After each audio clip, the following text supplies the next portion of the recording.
Hello. Welcome to this Crafty Corner. I am Bima, better known as Els. And today, I don't want to jump into a full journal because we're almost at the end of the year. So I thought we'd do maybe do a simple folio. So I think that I'm going to make my folio out of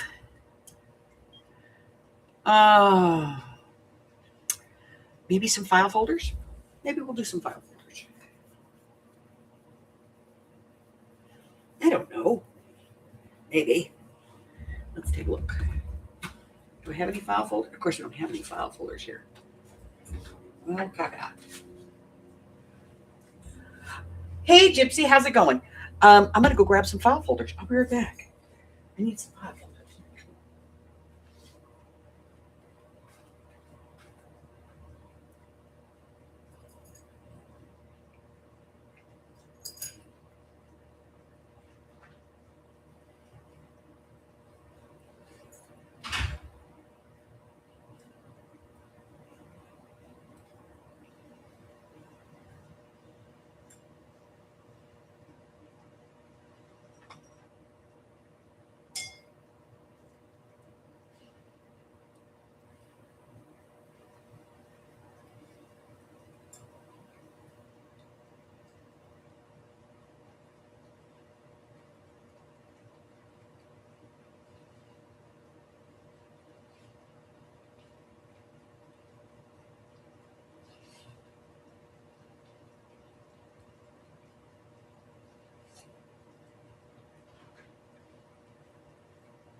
Okay, time to get some new white ones. That's all I got left in white. All right, as always,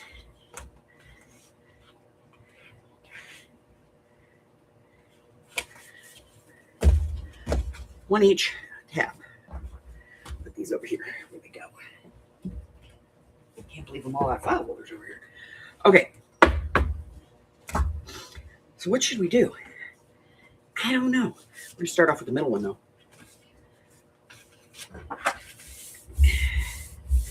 Let's see.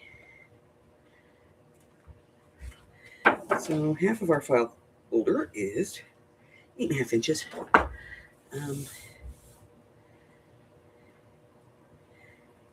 want this to be 5. Okay. So let's take that off at 5. Why not? Look, we're just playing. Need a trimmer.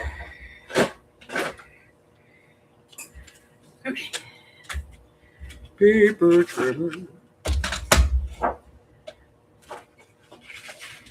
right. We want the 5 to be there.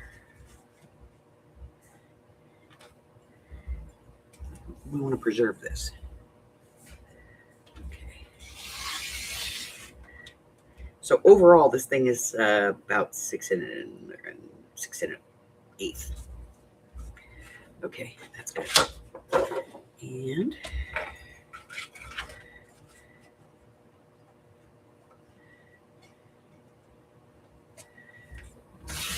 there. Put that to the side.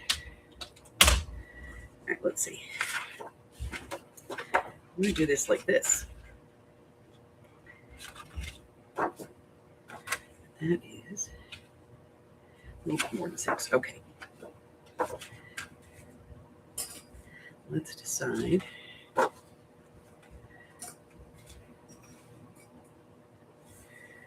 right.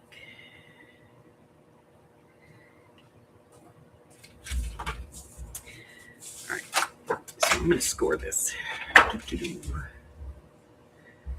Yes. Okay, I'll score it on the big scoreboard.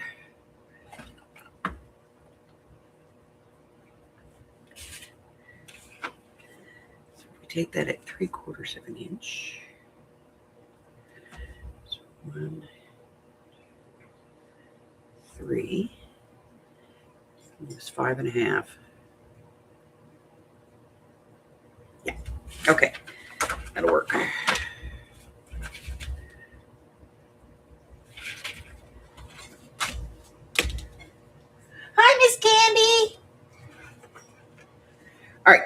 And then I'm going to take these.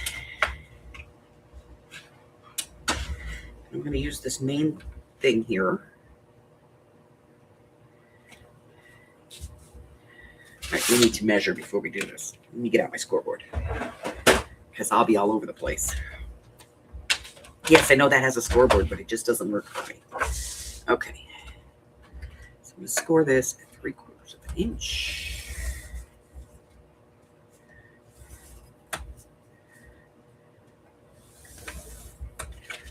We're making this up as we go, guys. I don't know. And we're going to try the new printer for the first time on this little project. Yeah. So now I'm going to have to decide how I want this to close. Hi, Christine. We'll do height too, because we had to take from top and bottom if we want this to be in the middle. Which is kind of my goal.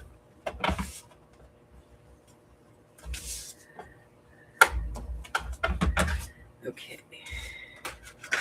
So if we put this together,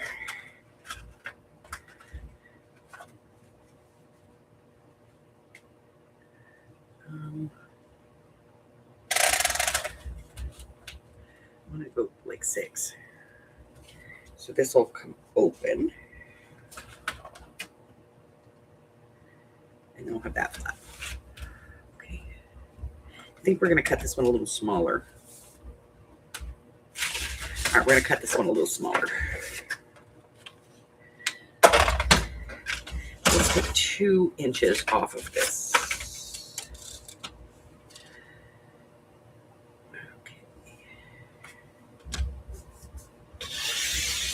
So for anybody keeping track, this piece is now 4 1/4.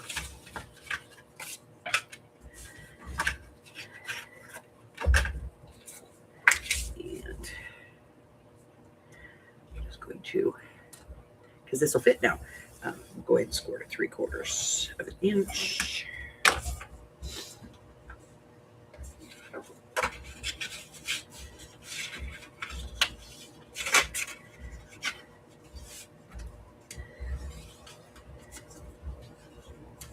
Yes, this is how my brain works.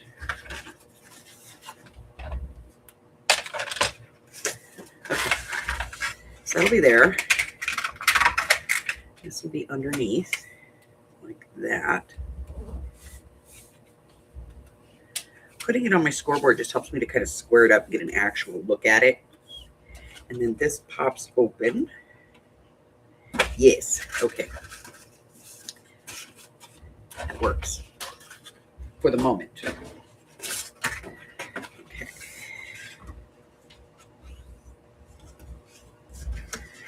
Inch.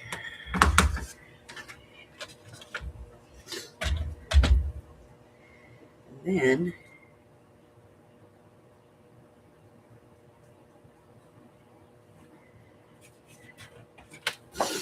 I want 2 pieces that are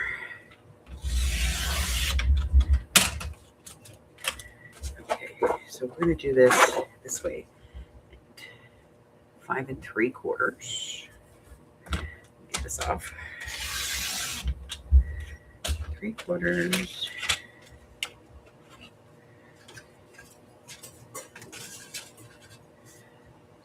This one, that one. This will be different.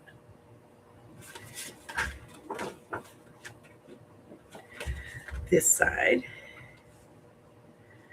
Do it 3.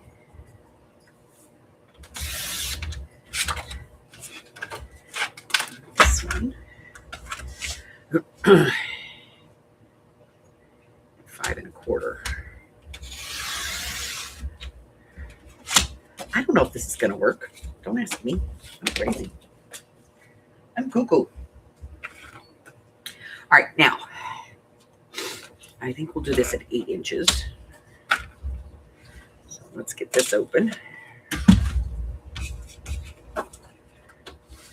I'm mathing in my head. I'm sorry. All right, so 8 inches.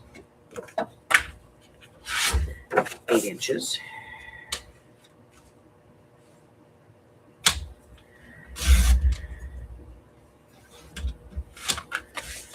those two. All right, so now this needs to be 8 inches. But we want our 8 inches to be in the middle. Let me get my little ruler out here.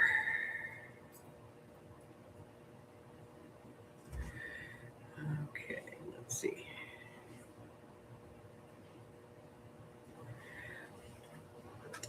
So if you have a center ruler, it helps. So this needs to be, all right, and I want this to be 8 inches. So 1, 2, 3, 4. So I take 1 3/4 inches off of each side. Oh, this is the scary part. 1 3/4 off this side. And 1 3/4 off this side, which this is either going to work or I'm going to need a new file folder.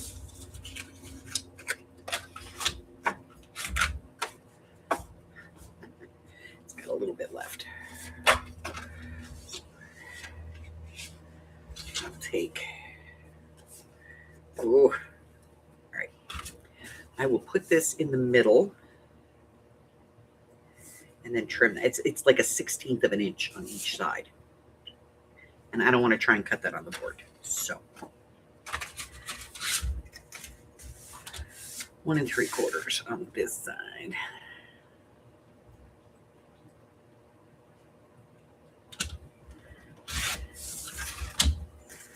And 1 3/4 on this side.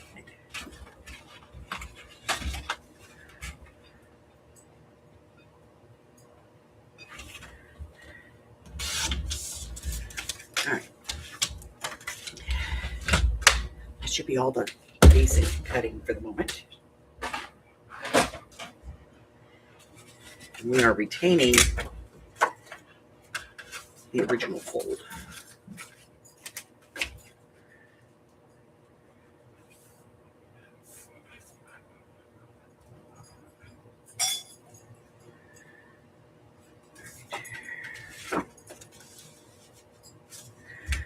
Okay. So this is our base. I want to get rid of as much of that as possible, so we'll do it the other way. Garnish this. So how's everybody doing? How you guys doing?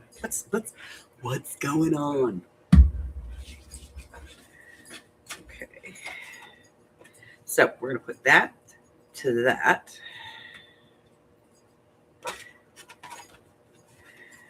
In over.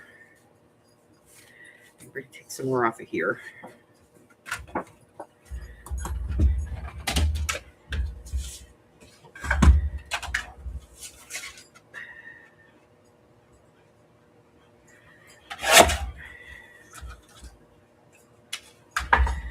Let's see how that works. Okay, so if we put this on here, and that comes in, and this can come over, then we'll have that one, and this one. So when we open it, we'll have 1,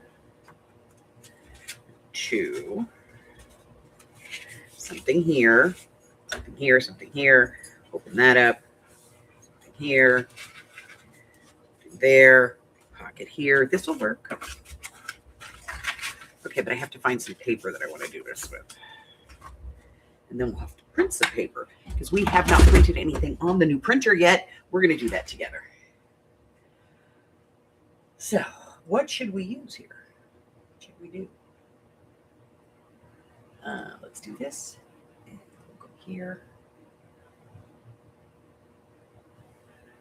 Okay.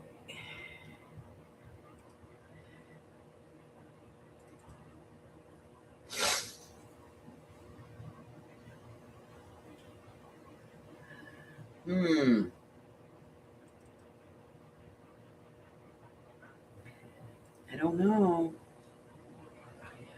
What theme should we use, guys? What theme?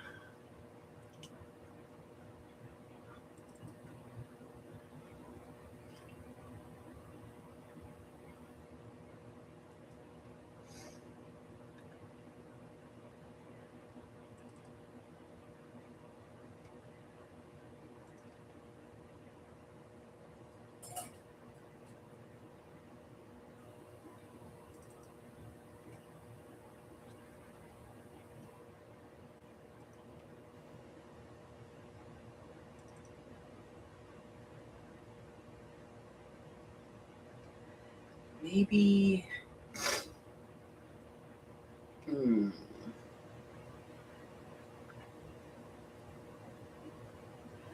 don't know. Maybe we'll actually just, I don't know.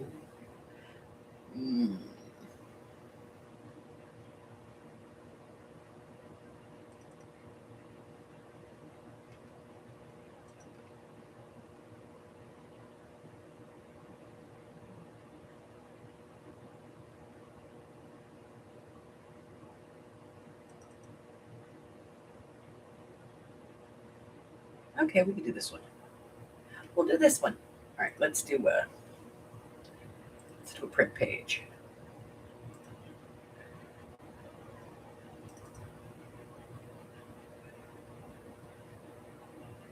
Oh, we need a different one.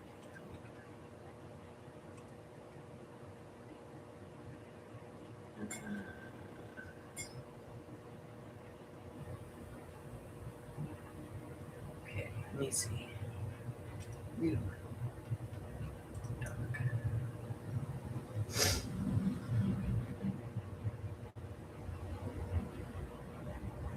All right, so I'm going to add. Let's put some print in here. Clip art.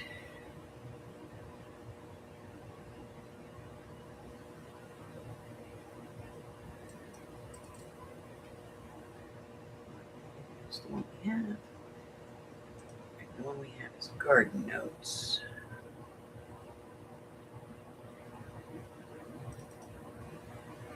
Okay.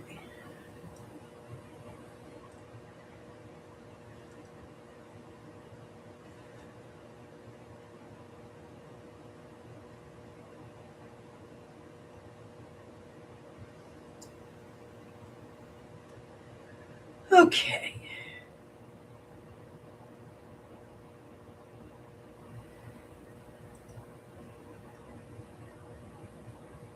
So, get this one done. I want to use the whole page. Dang it.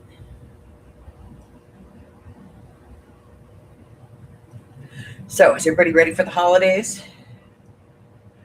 Or are we just ignoring it? I've been thinking about ignoring it. I got to tell you, I'm so over people.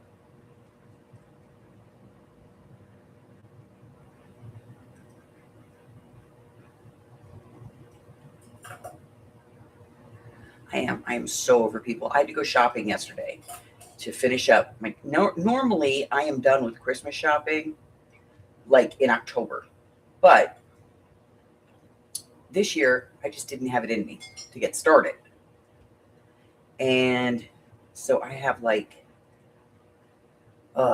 nothing done. And I have some really hard people to shop for. First off, all of my grandkids are teenagers now. And if you don't have teenage grandchildren, let me tell you, what a pain in the butt that is.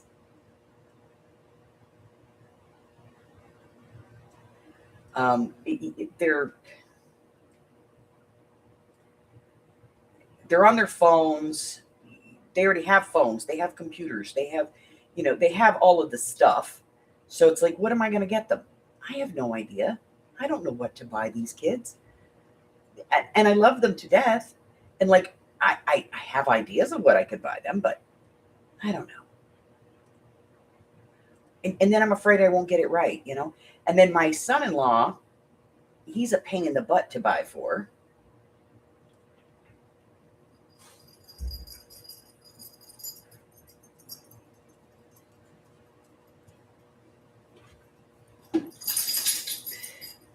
He's like,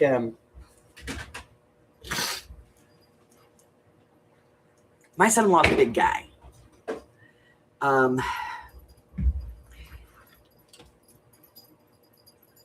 He's 6'1", 6'2".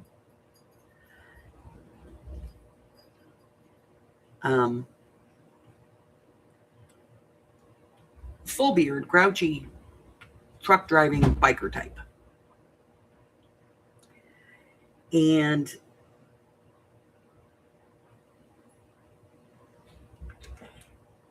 he's recently lost quite a bit of weight. And I can't remember if he's into Star Wars or Star Trek. I think it's Star Wars. I don't know. It could be both.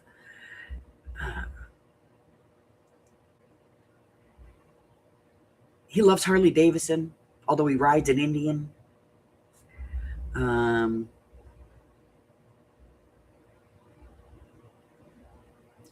It's just, he's very difficult, very difficult.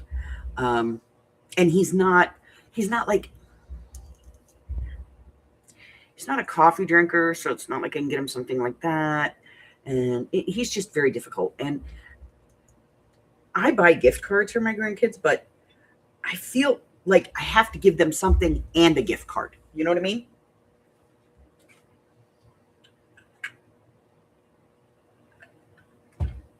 Like, I feel like I cheap out if I just give them a gift card. And so I have to try and find something very personalized to each one of them.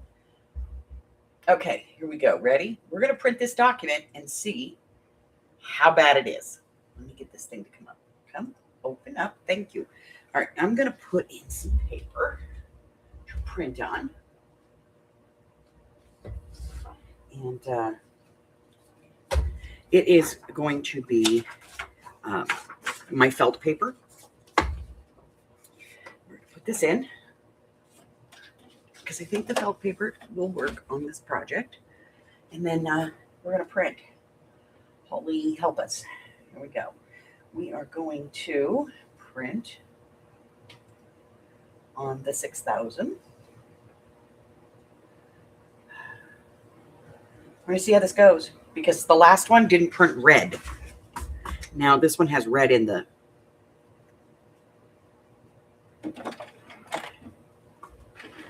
so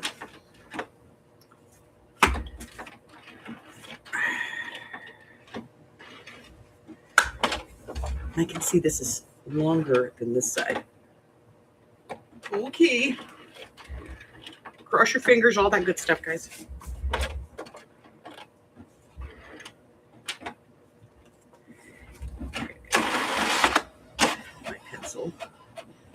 Take this off here and here.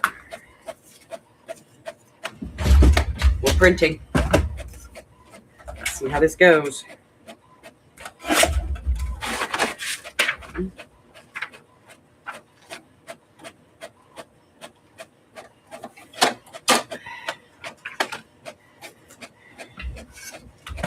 This one.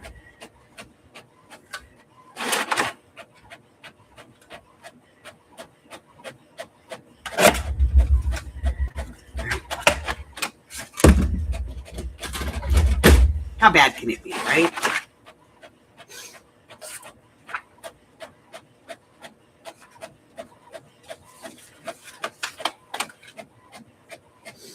These seem to have red in them.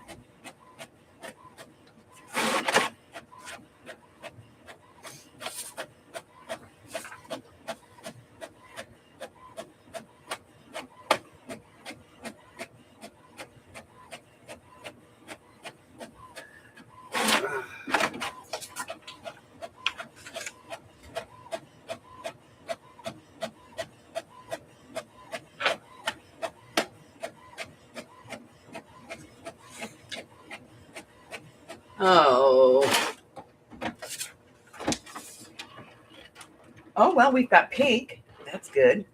All right.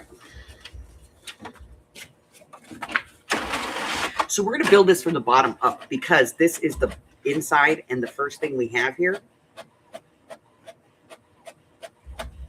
is this pocket.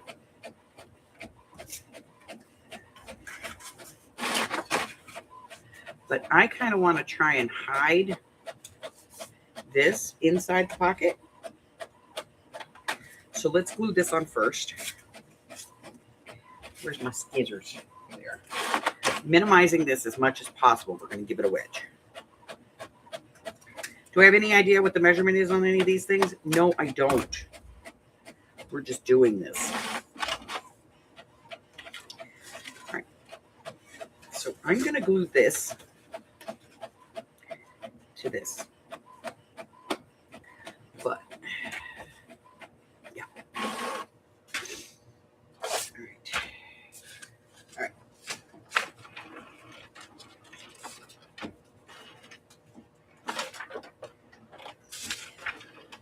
All right. That was weird.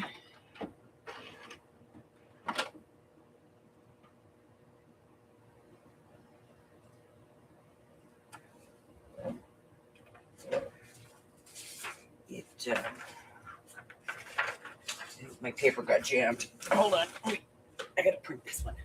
Page 1 did not print properly. It had 2 pages come together. Let me put another piece of paper in. And then we'll go ahead and reprint page 1 so we can see how this works. I'm not faulting the printer for that. That was my fault. I think I put in a piece of paper that had like a crooked corner, and I think it pulled the other paper through.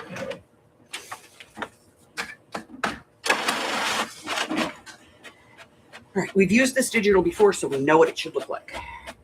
All right, and then this one here, we're going to do the same thing. We're going to miter the corners.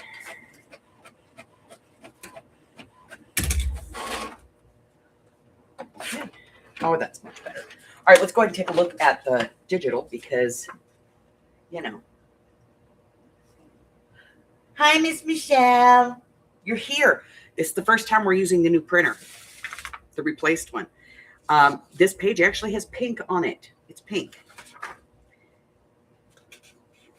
This is pink, and all of the butterflies actually have their right color. Nothing's green. Remember the other one, everything was like green. That one works, which worked for Halloween, but not for, you know, Christmas. That one. Oh, this one has beautiful pink in it. Awesome. Lovely. Oh, look at that. Gorgeous tags and beautiful background pages. Fantastic. Okay, this one passes the print muster for the first print. I don't know if it's going to do this again. All right, so, so if I put this one here, we glue that one on, and then we put the whole thing on there, and then we go like that, and then this one comes all the way from the back over here. Yeah, I think this will work. Okay, so we're going to glue this onto here, if the glue wants to work today.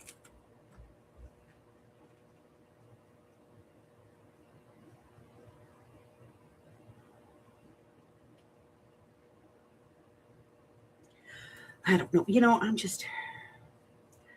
got to figure something out.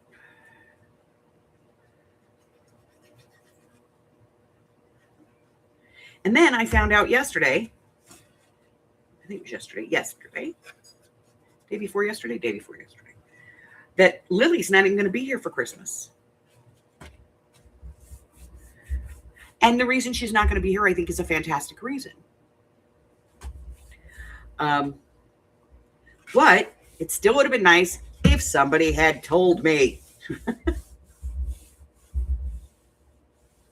He's got a leather vest. You know, a few years ago, Alex, and he still has them, I will tell you this. Probably about 10 years ago, 11 years ago, he had his first bike, his first real fully dressed bike. And which is about right because he's in his early 40s. He was in his early 30s then. I bought him, not leather, I bought him, they're like a leather substitute kind of thing, but they're more rigid. I bought him saddlebags for his bike. And about 6 months after the saddlebags went onto the bike, somebody on the freeway, I was following them, we were coming home, and I had the kids in the car, and my daughter and him were on the bike, and we were on the freeway, and somebody lost something off their car, and it popped his tire going 70 miles an hour on the freeway. And he immediately pushed the bike towards the side wall of the freeway, where it had, at that point, it had a mix of metal guardrails and the concrete barriers, because it was like right by an exit. And there was this one spot that doesn't really have anything, and it's just a roll downhill.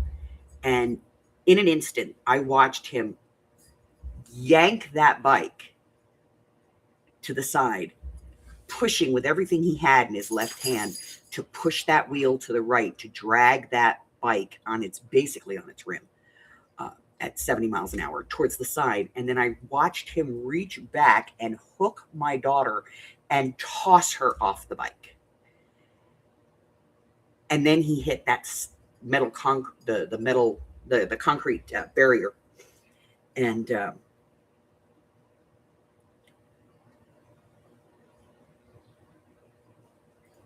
he managed to kind of come up in the seat and almost stand on the side of the bike as it went down.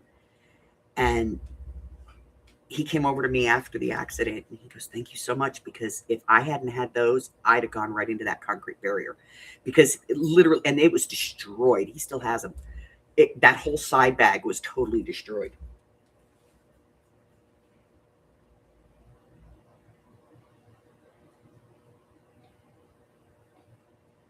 So yeah. Wow. And then we got to do all the fun stuff. And he learned what his community, how his community reacted, because when that happened, his wife called some friends of theirs and told them that they just had an accident on the freeway. And they were like, "Oh my God, is everybody okay?" And they were like, "Yeah, we're all fine." But the bike is not rideable. And so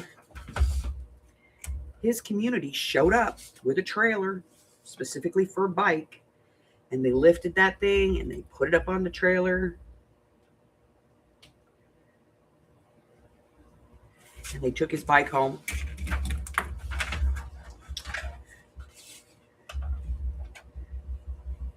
And then, of course, the paramedics showed up for him and my daughter, and they both refused to go to the hospital because they really weren't badly injured, all said and done. And the paramedics were like, "Okay, if you don't want to go, that's fine. But know that, you can later. Here's the accident report number." The guy who lost the thing off his car, he just drove off. I don't think he really, and I'm not mad at him, I don't think he realized what happened. But, several other people stopped, and that was kind of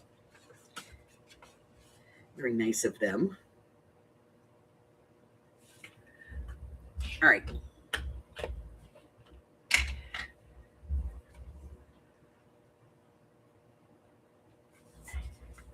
Yeah, and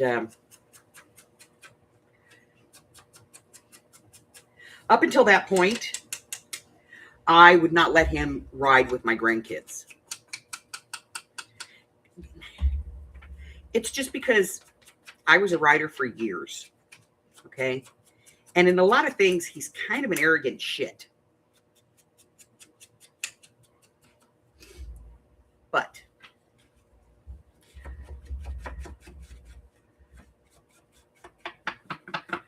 he hadn't been riding for very long when this accident happened. He had ridden dirt bikes as a kid, but he hadn't been riding on the streets for very long when the accident happened. I forgot to ink this edge.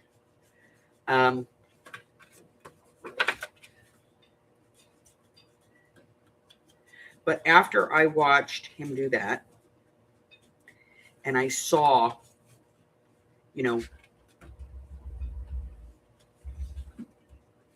because to be honest, that could have been a fatal accident.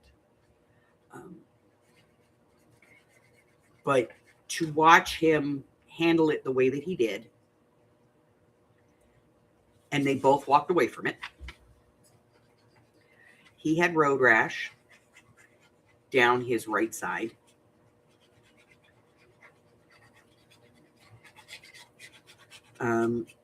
She had bumps and bruises, but she had ridden with me enough to know that when you come off that bike, you duck and tuck and you cover. So she had the helmet on, so that was not a big deal, but I watched her, she come off that bike, bring her hands up, put them underneath her bell helmet, and tuck her chin down so she protected her face and her head. And, oh, I'll go try that one.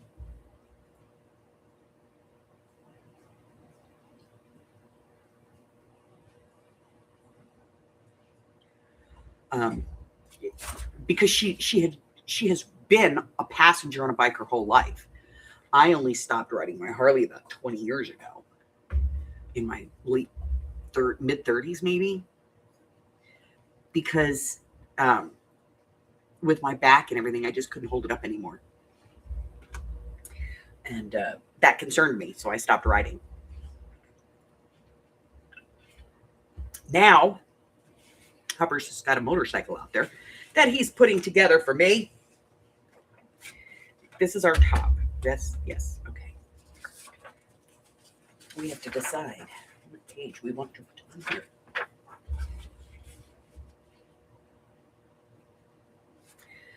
Or do we want it to be busy? I think I'll use this one. I like this one.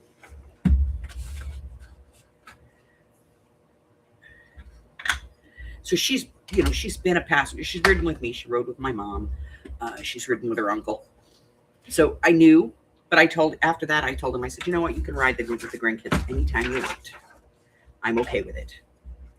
And then he decided on his own that they would have to be a certain height and a certain weight and a certain age to be able to ride. And once they kind of hit that mark, he then took them down, had them professionally fitted for helmets, got them all leather vests and leather jackets, because going down, leather's going to help you. And he bought them all skid pad leather. So they all have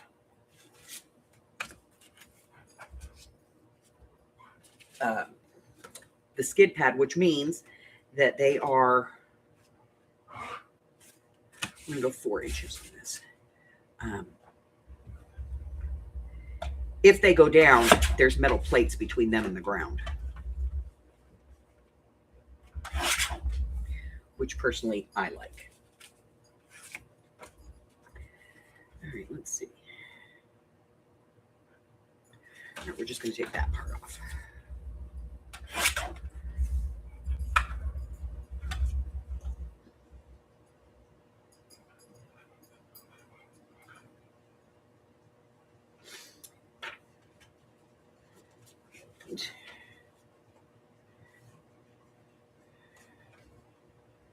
Beautiful. Okay, we're going to do that.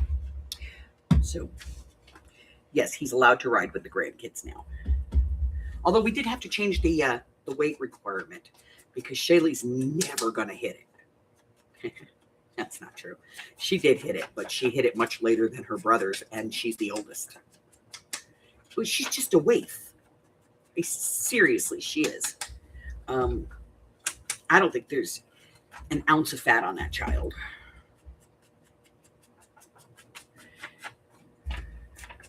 She's always been just under the curve her whole life. And it's not for lack of eating. Because, my God, that kid can put away some, she is the reason why I say there's only one thing that can eat more food than a teenage boy, and it's a teenage girl. But, yeah. They all have helmets that fit, and he goes down and he has them checked periodically to make sure that they still fit. There's ways that they can change padding in them to make them more appropriate to their size. So he goes down and he he gets them refit every spring when he's going to take the bike out. So that if he does decide to take one of the kids with him for a ride, and they do, he does charity rides and stuff. And sometimes they just do like touring rides where they go out and they ride around. Like they'll ride out to Route 66 and they'll do some runs on Route 66. Or they'll go like out to Laughlin, or they'll go up to Zion or something like that. So there's points in that where, my daughter follows in her van for the most part because she takes kids, and she has other people's kids too because other people ride, and the wife is riding with the husband. They do take turns. She rides with her husband and somebody else will drive her van, and so they it's a community. And he'll ride with the kids out there, so they always always make sure that their gear fits them properly. And like they all have boots, so if they're wearing, they know when they go on a trip, if they're going on a trip with dad, they have to bring pants, jeans, and the jeans must fit them perfectly. No baggies, no saggies, no peg legs is about the only thing they get away with. They all have riding boots so that their pants can go in their boots. They all have their vest or their jacket, and they all have a helmet that fits. And he has rules, which honestly I adore. All right, so I did go a little close here, so I'm going to put like 1/8 of an inch. I'm going to ease this a little bit.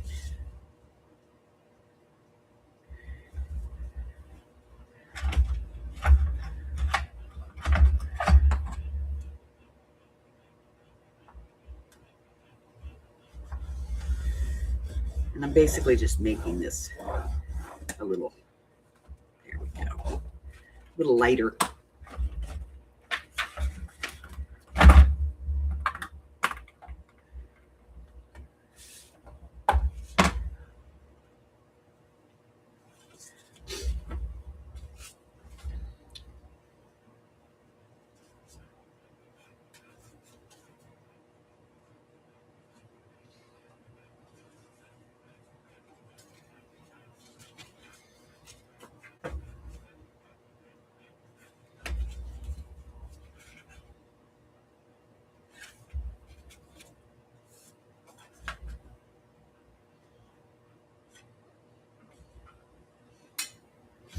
All right, we're going to glue this part right here down.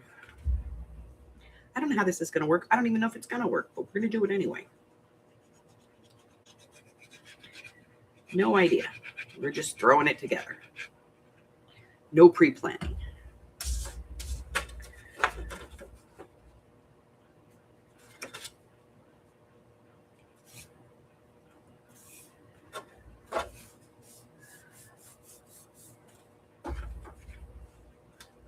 See, and we screwed up. So now we're going to make this, I don't know, into a top pocket, maybe? Because we can't make it a pocket here because this is going to come out too much. And we already have a pocket here, so I'm going to make that into a top pocket. Why not? Okay, here we go. What are we going to do? And I'm going to make it like a half pocket, not a big one.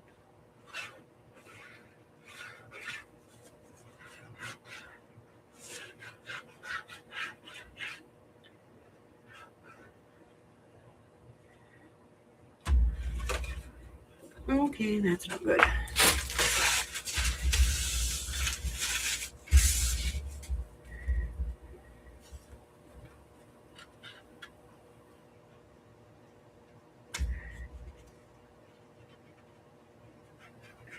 Note to self, watch what you do with glue. Okay.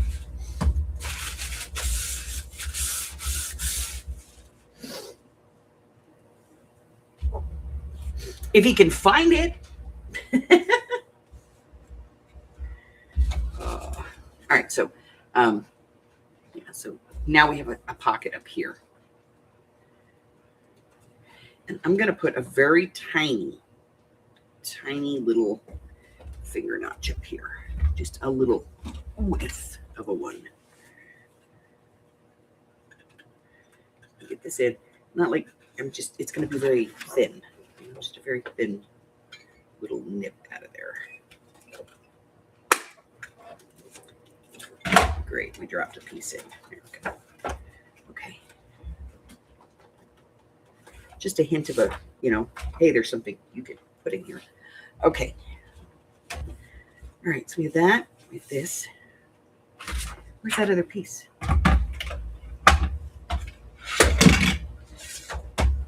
All right, then we have this piece.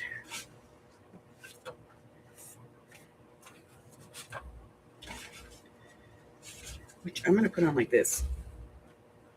I'm going to put it on the top. Here we go.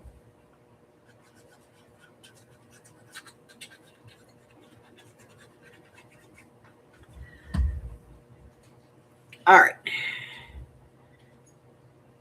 Yeah. So, we all know the story. My mom rode motorcycles most of her life, and she wanted a Harley so bad, so bad. And she never got one.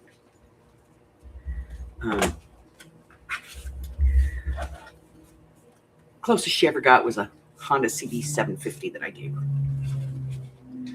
And beautiful bike. Beautiful, beautiful, beautiful bike.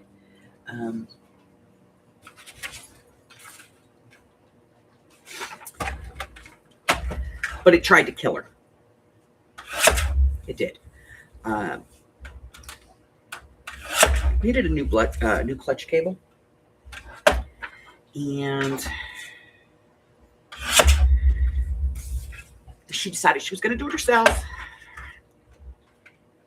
And she got in the car, on the bike, and she went to try and change the gears, and it jumped on her. And she decided at that point she was giving that bike to my brother.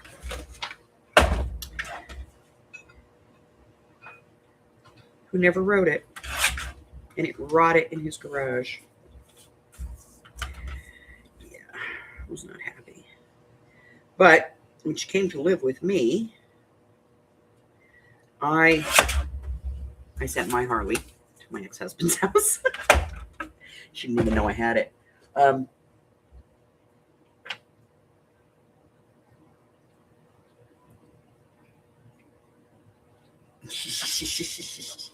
God forbid he takes care of his own children, right?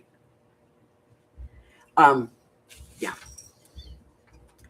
So I used to keep it over at my ex-husband's house. And then when I wanted to ride it, I would go over there and leave my car and pick up my bike. And he would start my motorcycle up once a week. He knew better than to ride it.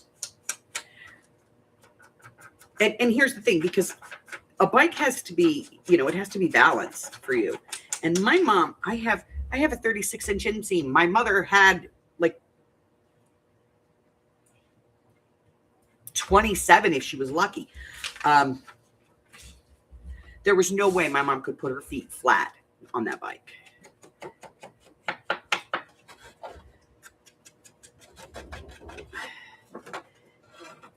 And now Hubbard's building this one for me. And it is a vintage Honda Goldwing, a classic. It's the Honda Interstate. It's a classic bike. And he's building it. And the only reason I'm even considering riding it is because you can put a sidecar on it, or you can put a trailer on it. And either one of those is going to keep that bike from tipping, which means I don't have to worry about being strong enough to hold it up. I just need to be able to pick it up, but I don't think it'll lay out. Especially if it has a sidecar, it's not going to lay out. So much better for me, which means I will be probably this coming summer or the summer after, I'll be traveling on the bike. Yes, it's a Goldwing. Goldwing Interstate. Very nice bike. Okay. Oh, I'm half asleep today, guys. I apologize. All right. So we have this one. with a pocket. We have this page. We haven't done anything with it yet. We have this page. All we're doing right now is putting on our background pieces. We haven't really. And then this is going to come over, and that's going to be our clothes. So I don't know what we're doing with this. We have the inside here, and I'm thinking we'll probably, maybe do a slash pocket on this one, and then we'll do a bottom pocket on this one. Flip it over. Maybe we'll do some stacked pockets here. And then we have our big pocket here, and I don't know. Maybe we'll put a pocket, because that's right up against that one. Then we have our pocket up here. So we're playing. That's all we're really doing. I don't really have a plan here. All right, I'm going to ink. And get the rest of this inked up.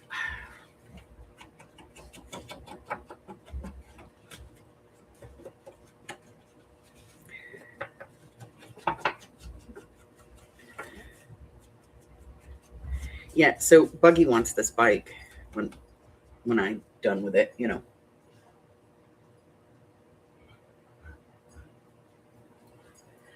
Hey, Marie! Yeah, so the bug wants it. And to be honest, the bug's probably earned it because the bug has been over here with Pop helping to rebuild this thing. He took the exhaust housings off himself. He took off the fenders, the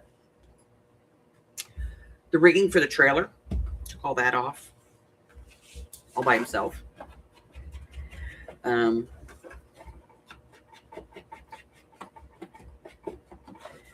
And he's helped Pop remove the gas tank, which I have to tell you, on this bike is not a gas tank. It's just ornamental. The fuel reservoir is in a completely different location on this particular bike. It just has a gas tank, but the gas tank, it's ornamental.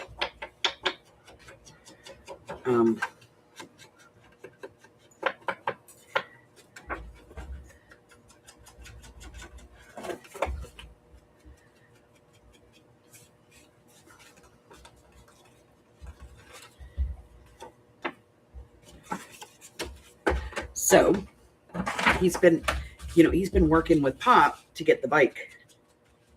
That's what they call my husband. They call him Pop Pop. Popper is Pop Pop to the grandkids. And so let's see.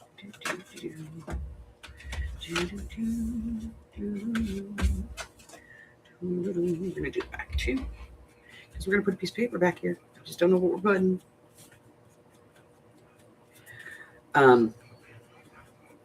So I told him, I said, well, when it's your time, if you can pick that bike up from a full lay down, you can have it.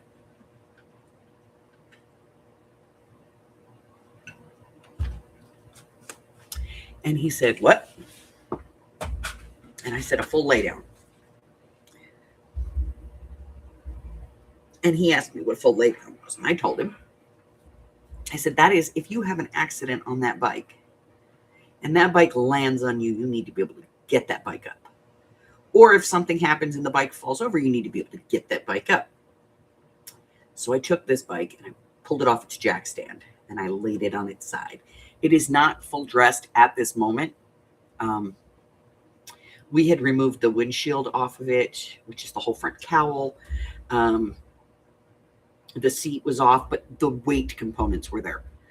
And I laid it down. And he's only 13, so I figured, give him a little bit of a break. And I laid it down, and I said, you need to pick that up. Because you mean lift it? I said, no, get it back up on its jack stand.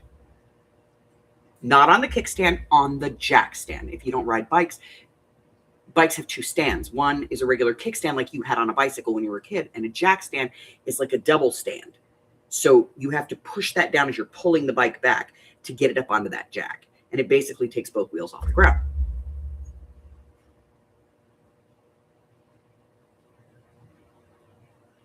Yeah, now we kill paper.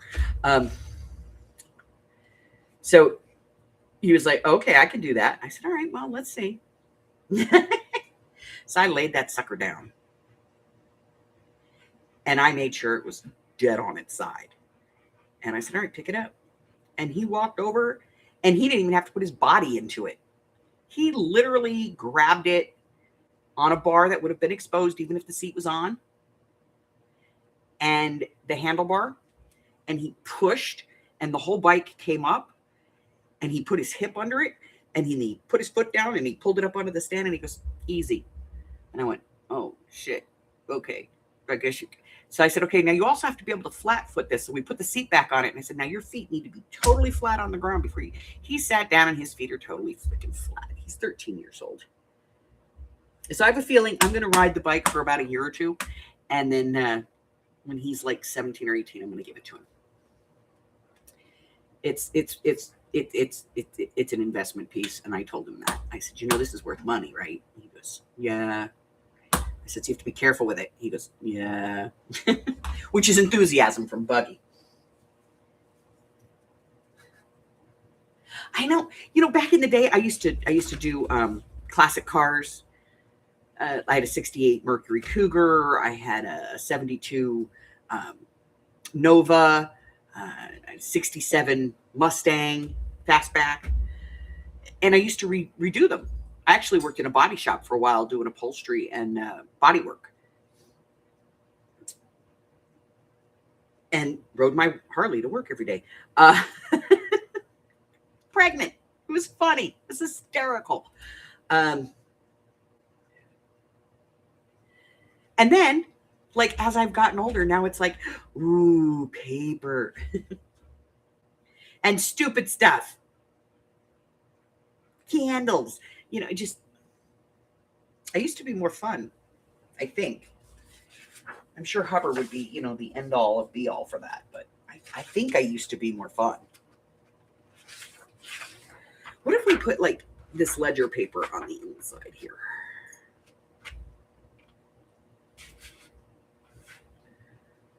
I don't know. We have plenty of this stuff.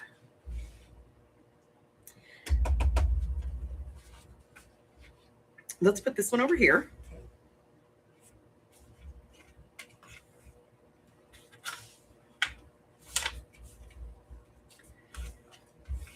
I'm employing those good measuring techniques.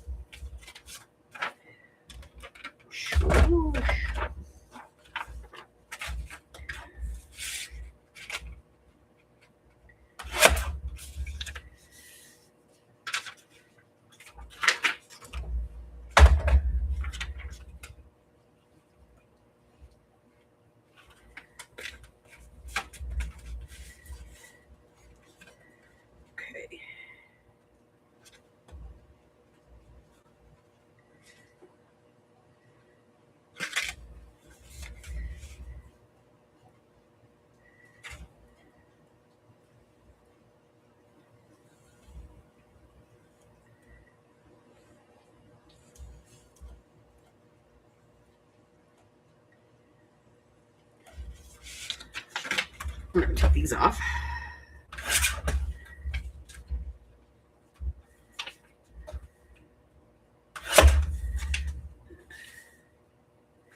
Okay, that's not going to work.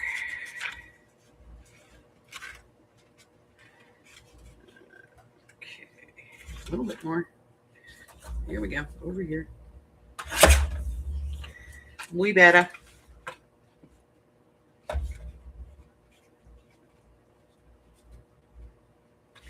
I gotta fix this because I screwed up.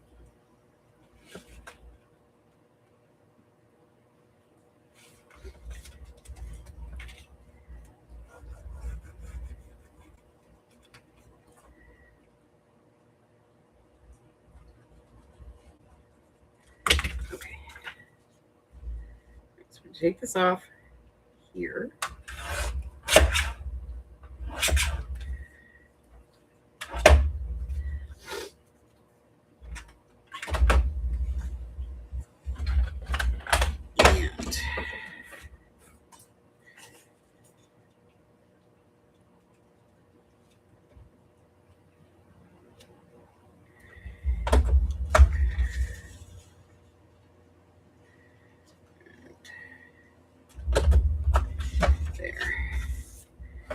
And I'm going to try cutting between the two and see what we come up with. If this is wrong, then it's wrong. We'll see. How bad can it be? Watch this. It'll be terrible.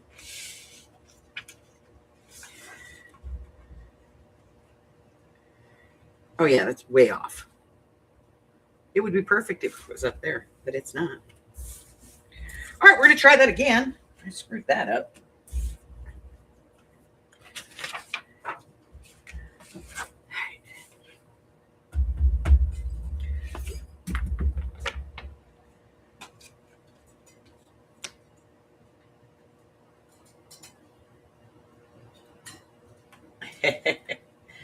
Yeah, some people are not built for it. They're just not. All right, let's cut a 3-inch piece. Here, we're going to cut a 3-inch piece. Let's see what we get. All right, 3 inches. That's what he said. I'm going to go 3 1/4 because, you know.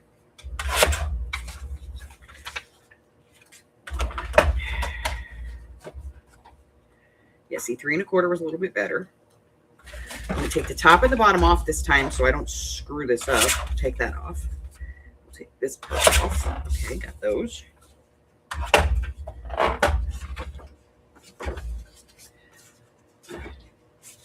Doofus, put it going in the right direction. Okay.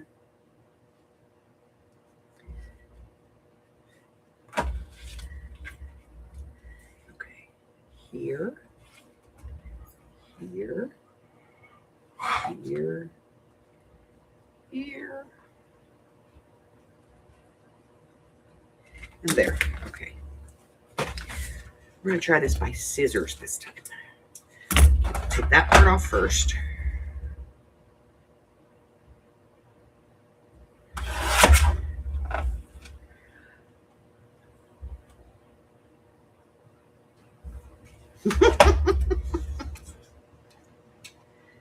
This is the woman who's constantly calling up angels to follow me.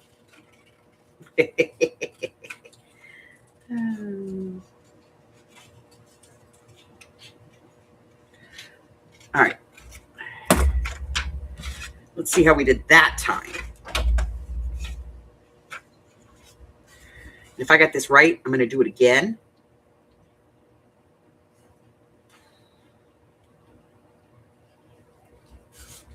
Okay, I need this part right here to be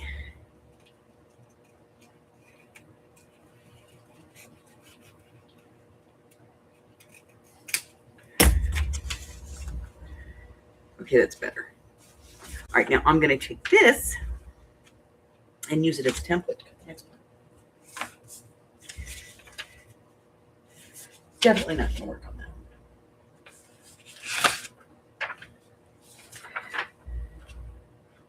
We're going to use this one. All right.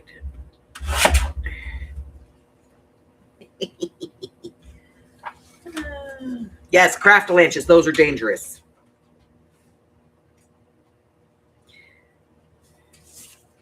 All right, let's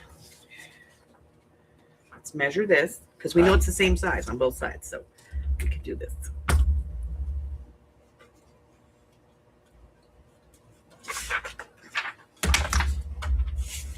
So take this part off. Take top and bottom off.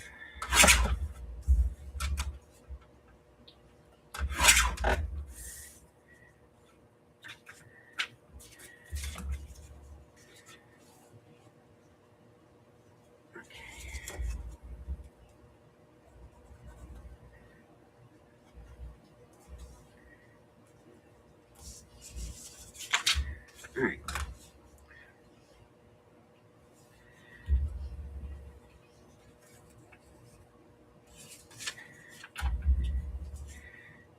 And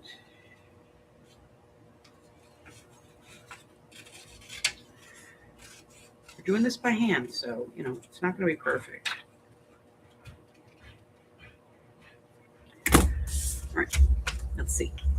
Did we get them both right? This one here. Nope. This one is correct. This one is not. Why? Because this is higher than it is down there, and I cut this backwards. If I were to put this on this way, it would work fine. That's not going to have it. So I'm going to recut that. Hi, Carla. I'm running out of paper. That's what I'm doing.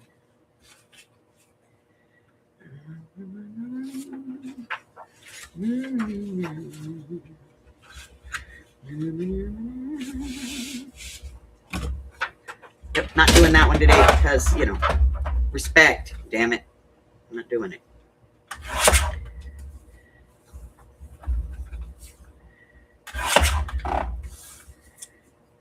Just, no.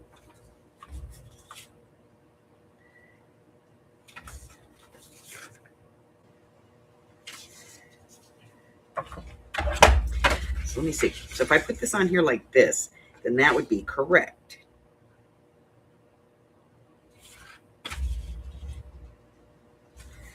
Okay. Yep. Okay, here we go. We're going to try this one more time. If I screw it up again, I'm cutting that piece off. We're going to have a straight bar. Okay. So the top. Yeah. Okay. Here we go. I can do this. Here. Here.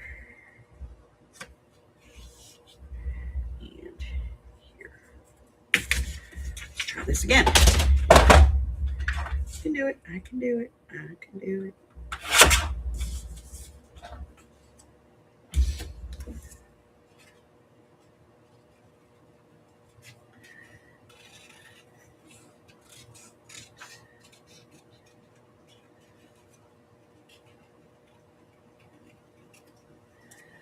Okay, let's try it. Perfect. Okay, we finally got it. 4 pieces later. Shush. Oh, okay. Not that dauber. Let's get the dauber that's in the ink because that's going to be the one that's going to work here. Look, we got the whole bee. That's impressive. We didn't really cut anything except the very tip of his wing. But we don't want him to fly away. But we don't want to be overly cruel.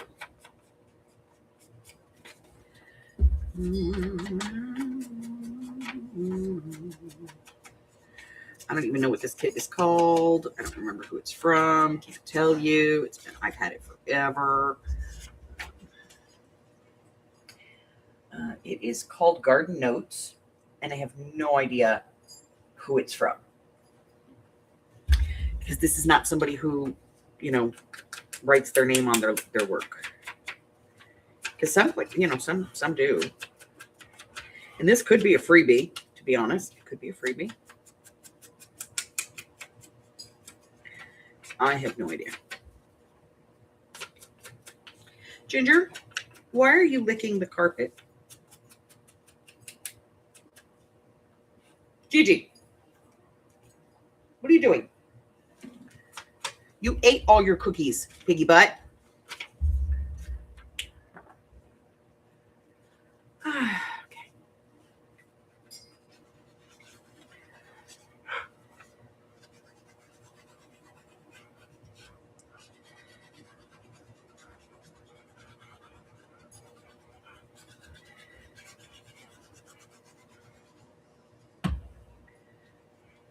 Yes, I found out Lily Bell's not going to be here for Christmas. She is going to be in Texas. She's going to meet her stepmom's family. Her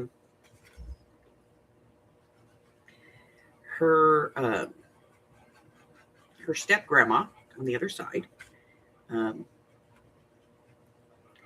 They were supposed to go out there last year, but they didn't. because they couldn't afford it. And step grandma said, "That's it. I'm not having any more of this. I have a grandchild now. I want to meet my grandchild." And so she bought the tickets and she told them, "You're coming. Figure it out." Not so hard for my daughter-in-law because she works for a family company, to my understanding.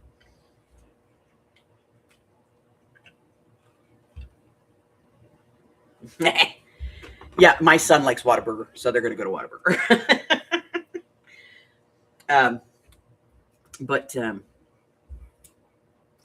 yeah, so they're going to go, and she's going to meet her family on the other side, and which is a good thing because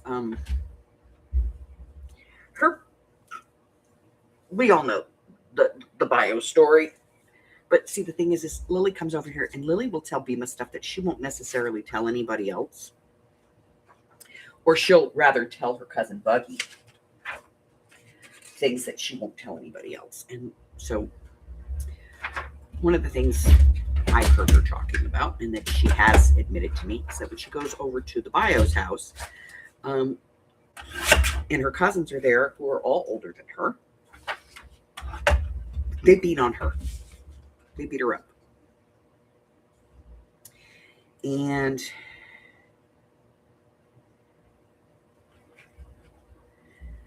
as you can probably guess, this is not fun for her. So she doesn't really like going over there. She would rather come up and spend her weekend at Bima's house. But her bio won't allow that.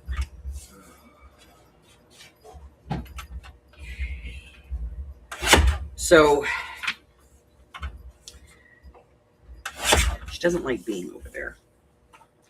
And this way, she doesn't have to be over there. She can be at her new grandparents' house, visiting with all her new cousins, and having a good time.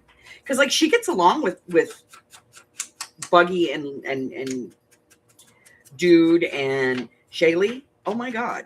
Like she loves the hell out of them. And like, oh my God, can she melt her Uncle Rich? Oh. Uncle Richard Dante just loses it with her. He's just like, "Oh, hey, honey." And she sits on his lap the whole time she's there, and she loves him. That's and she tells him all the time he's the bestest.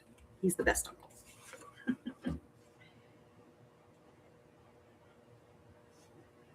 Yeah, but see, the thing is that for little kids under the age, for little kids like that, like before, they were all under the age of 12. Now they've gotten a little bit older. But see, the CPS, because they're related, and they're, CPS considers it mutual combat in the state of Nevada. If siblings are beating on each other to a degree. So unless they like break bones or they leave black eyes and stuff like that. And they don't. They just kick her and push her, and it's not good. It's not good for her. So okay.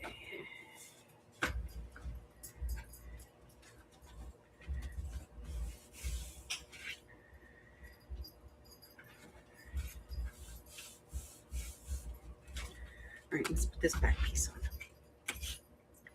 So 5. I think we'll do that ledger piece on the back.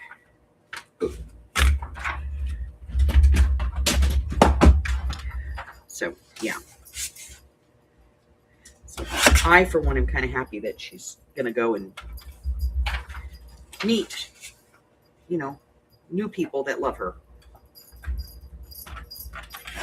And you can't not love Lily, She's so freaking sweet.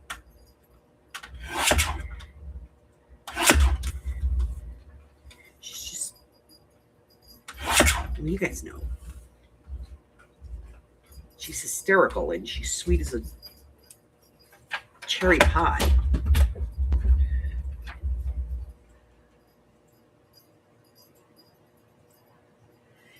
Yeah.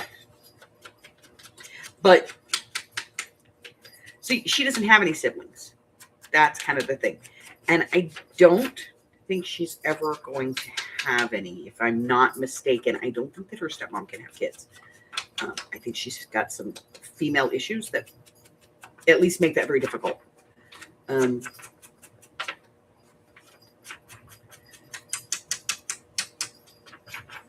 So I don't think she's actually going to get some siblings. Don't know. She might. But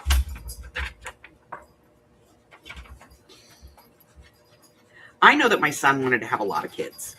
He's wanted to be a dad since he was 10.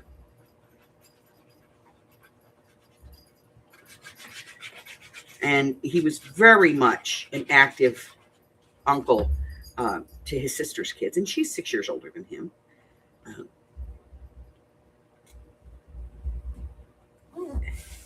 And he spent a lot of time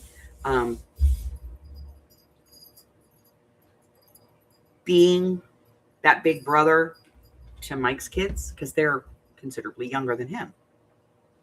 He's kind of he's literally the middle of everything.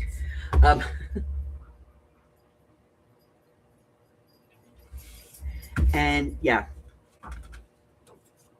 Hey, we actually managed to get that going in the right direction. I'm proud of me. All right, so we have a pocket up there. We have a pocket right here. We haven't done any other pockets, but we do have some plans for some pockets. This little guy over here is going to fold in, and then we have to do this flap still, which I think we'll do tomorrow. I'm going to make this project last, and, you know, I'm not doing that. All right, what kind of closure should we put on here?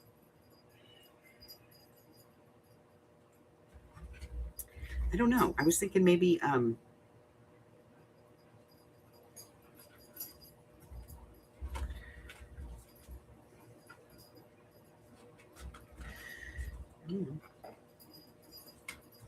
maybe we'll just put a rubber band on it, you know, like a band of some kind. I don't know. But we do have a lot of paper left to work with here. We've got all the ephemera pieces we can cut out. We've got little tags. And we have another piece of background, of this type of background paper. It's totally different, but it's the same style. And we have these that we might be able to work with still, even though we've screwed them up. We've got those. And then, of course, we have all of the leftover bits and pieces of this. There's more. All right. All right, so let's get this out of the way real quick. The whole thing. Put it over here. We're going to cut out some pieces. And I'm going to close up this ink for the moment. Oh, so yeah, so she's going to be in Texas.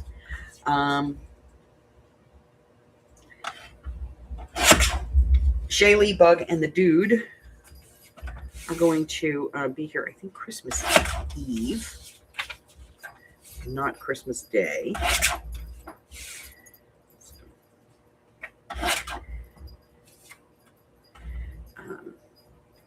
Although I can't be sure. I think, but I don't know, you know.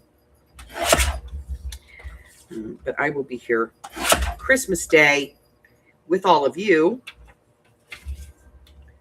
hanging out. Well, you know, anybody who wants to hang out, because some people, you know, they have kids and grandkids of their own. And they'll be doing that thing. But Hubber has to work. And since Hubber's going to be working, I will be here with the hub. Because I don't like to leave him alone. We're going to have to put something behind this in order to cut these. Let me get some, yeah, that'll work. Some little pieces of this.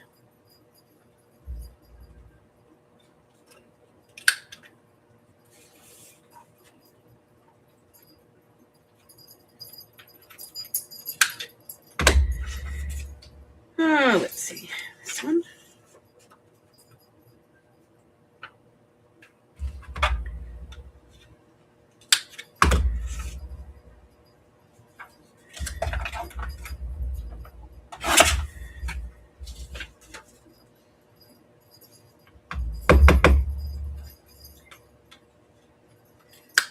So I got a small ham for me and Uber. Just a little one.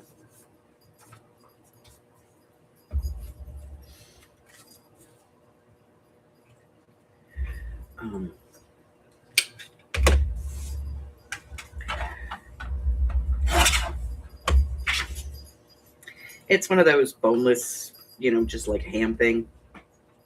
Because it's just us, My grandkids will be at their house with their mom. And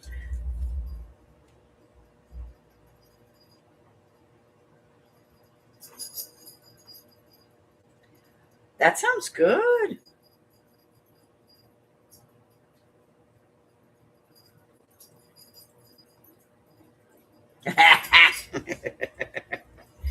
Yeah. If you've ever had C's candy, you know it's an addiction. Like I said, now the one box lasts me like the whole damn year. It used to be I could go through it in like a week. But, something about that whole diabetes thing. It has really screwed up my ability to put away some chocolate.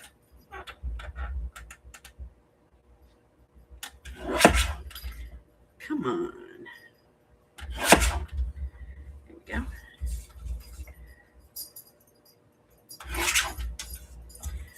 All right. So yesterday I went and I finished my Christmas shopping. And lost whatever faith I had in humanity for the holiday season.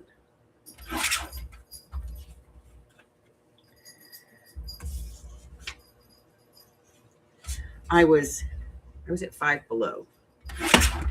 Not a store that I shop in on the regular. I've been in there a few times, mostly around the kids' birthdays or Christmas because they have whatever the trend is, generally whatever the trend is, they have it. And I want, I want to be the trendy grandma. So, I go in there to see what the trend is. This year, by the way, the trend is Wicked. The new Wizard of Oz musical. They have all kinds of Wicked stuff in there. But I don't know when Five Below, I don't know. Five Below now sells items up to $30. And I picked up some stuff. There's no prices on anything. And I was okay with that when Five Below was Five Below. It was $5 and below. Guess what? It's not anymore. And so I got up to the register and the girl was getting mad at me because I was ringing stuff up and then going, no, I don't want that. Take it off. And then I would ring, and you do self-check there. And then I would ring something up and ring something up. And then I'd ring something up and go, nope, don't want that. Why? Because I'm not spending $40 on something at Five Below.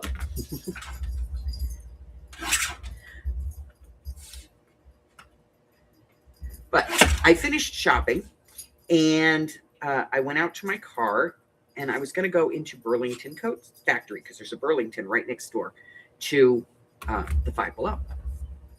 They're all there. TJ Maxx, Ross, Burlington Coat Factory, Five Below, Designer Shoe Warehouse. They're all the same one.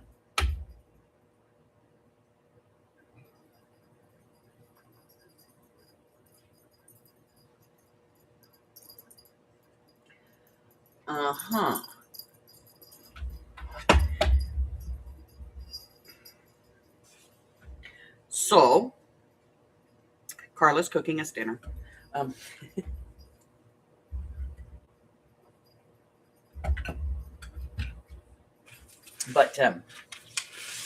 So I was in there and I was doing my shopping and then I came out and I had about 3 bags. Oh, and Five Below is the newest one to start this. Would you like to buy a bag? Bull crap. I am so over that. Oh, they don't have pennies for your change.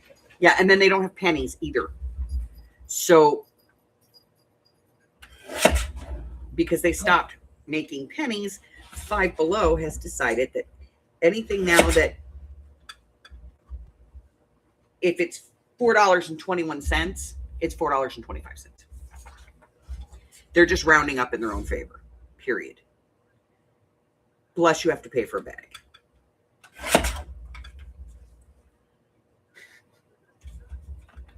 So, I've got like, I don't know, 7 or 8 things, 10 things total maybe. And the girl comes in and she goes, do you want to buy a bag for 50 cents? I'm like, nope, no thank you. I do not want your bag. Well, you have a lot of things. And so I opened up my purse and I whipped out my bags. And I went, yep, and I got a lot of bags too.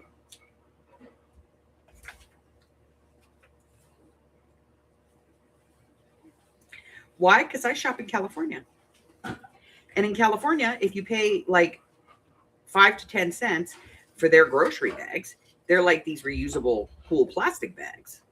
They're grocery bags and they're plastic, but they're reusable.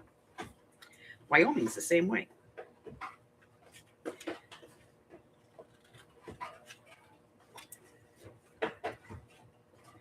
So I have, I have multiple bags. Boy, they're nasty about that. You found 5 pennies? Ooh, keep them up. Keep them, girl, because you're going to be rich soon. I know why pennies are so expensive right now. Because there are people out there that collect them and have collected them for years. I don't know why we're obsessed with collecting pennies, but just about everybody I know collects pennies. Whether they intentionally collect pennies or they just have a bunch of pennies and they're just like, well, they don't really have any value, so what am I going to use them for?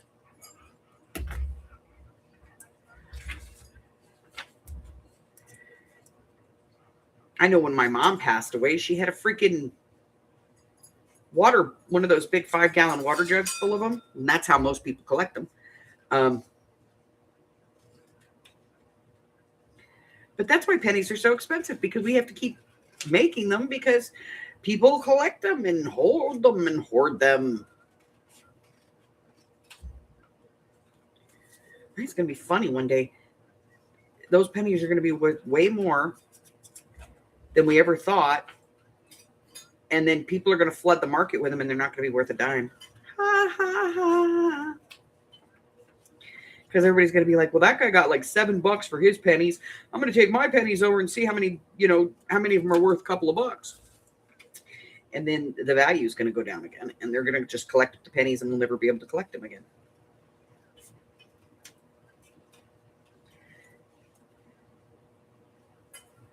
I'll be honest, I probably have about $150 worth of pennies sitting in my closet. Because for a long time, I just took my pennies and threw them in a jar. And then when the jar would get full, the grandkids would come over and I'd let them count them and roll them. And then when the jar would get full, they could count them and roll them. And before you knew it, I had lots of pennies.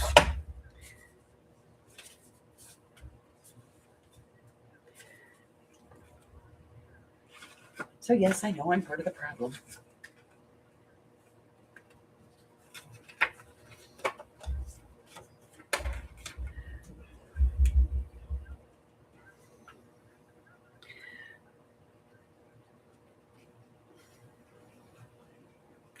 I used to take them and cash them in at those Coinstar machines. But then Coinstar started ripping you off.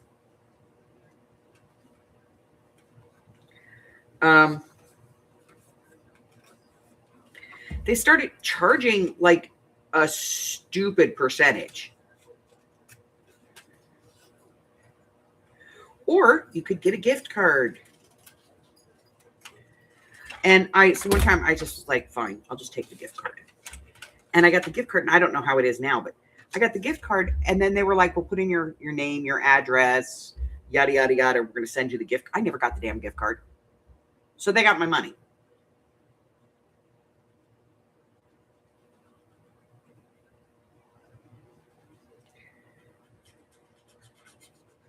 And the gift cards are never for places that I would shop. I'm not going to use a gift card for Starbucks. And nobody I know goes in there to drink chemicals. Everybody who lives here that I know of that is a coffee drinker goes to the other place. I don't remember what the name of it is.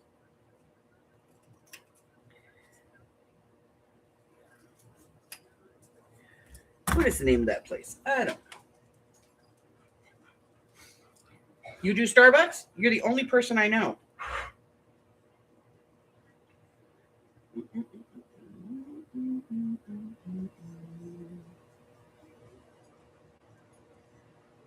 I don't even know. I got rid of it. Well, because I only had the app for She Who Shall Not Be Named. It's got a windmill. Anyway.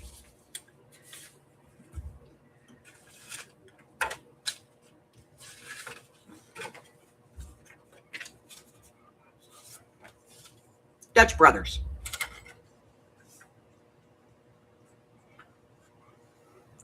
Yes, that's the place, Dutch Brothers.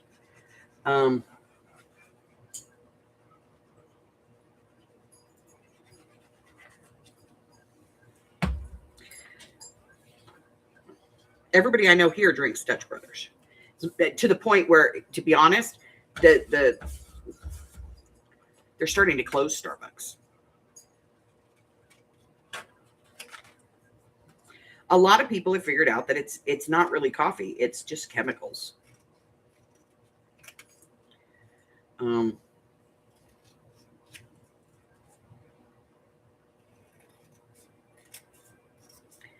And, living so close to California, where, everybody's all worried about carcinogens, which is in everything.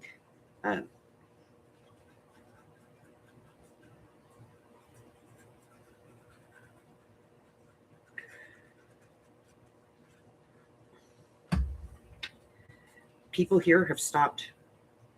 They're not as Starbucks dependent as they have been in the past.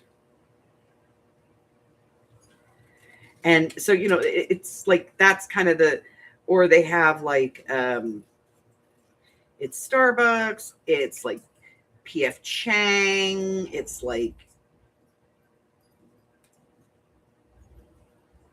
shoe stores I don't shop in. It just basically just stuff that I don't use. They do gift cards for oh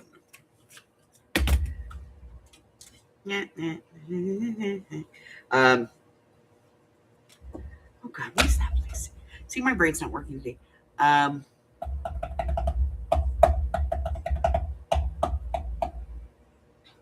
Wayfair. They do Wayfair ones. No, I'm not shopping at Wayfair. No. Don't want to shop at Wayfair. I'm not a Wayfair kind of person. Or like, keep that away from me.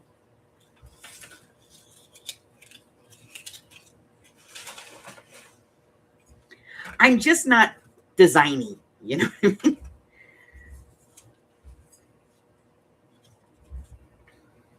But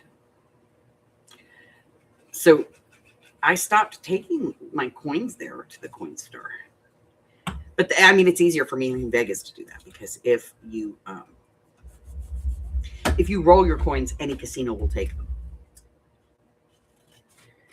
They write your name on it, and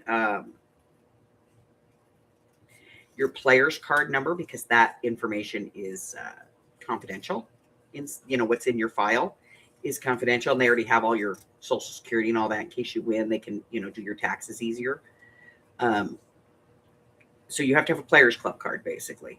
But if you do, they'll take your coins.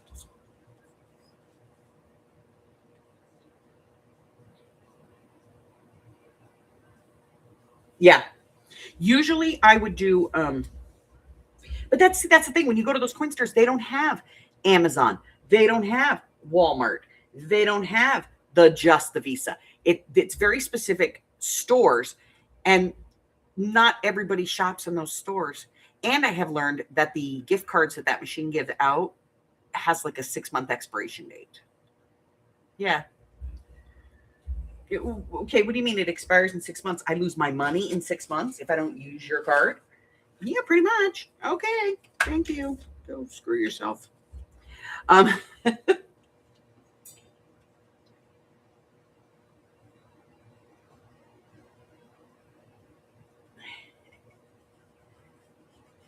bought, well, we're going to see how this goes. I went to Walmart. I didn't even think about it, but I went to Walmart and I bought, last year I bought Walmart gift cards, and by the time I got home, they were all empty. They had all been used. So I went back and I complained. I was like, hey, I bought these literally like 10 minutes ago, and there's no money on them now. What the hell? And they were like, oh, well, we can't tell if you use the money or not, so we can't give you a refund. All we can tell you in the future is don't buy the open gift cards, because I bought the ones that were like these, the ones they actually put out for the freaking holiday. And so now you're telling me after you sell them, now you're saying don't buy them. So I went in this year and I bought these.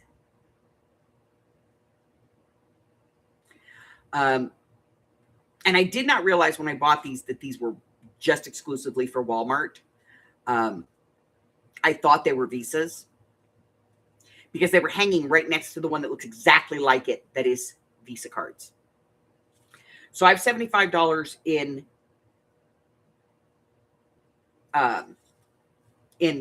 just these cards, and I have the receipt, and I didn't really realize that until, and so I went over to the cash, the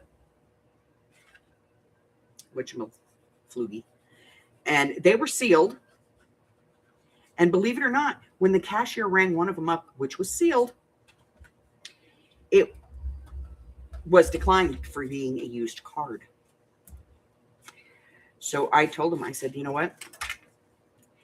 If these are blank, like the ones that I bought last year, because they wouldn't refund them when I realized that they were Amazon, they were Walmart cards and not regular Visas. I said, if these don't work, I'm going to tell you right now, and there's nothing they can do about it because it's public, I will camp out in your parking lot. And I will scream a dang fool head off about how you rip people off over the holidays. And yes, I will call the news and tell them that this is the second year in a row it's happened at this particular store. And the manager was like, we'll just call the police. I said, no, you can't do that. I know this. We can trespass you off your property. Yes, you can. Your property. But the shopping parking lot is not your property. It's that's public parking. And it's actually owned by your landlord. And I have the rights of free speech, as long as I'm not standing on your sidewalk. 23, holy crap. But I'm like that. I really am. I am like that.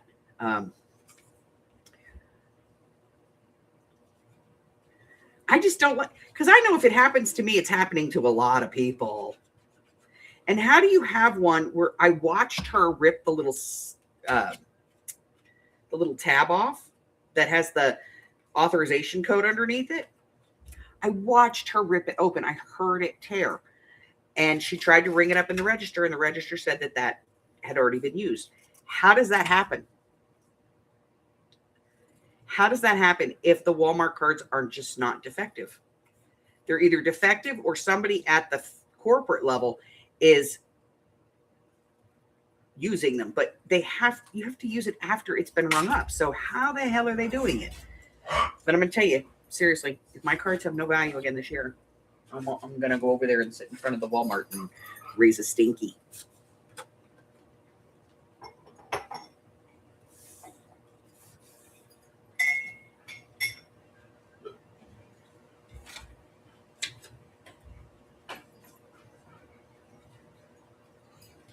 I will. I did that to the district attorney here many, many years ago. Well, probably about 15 years ago. The district attorney here in Vegas, who runs, the child support office,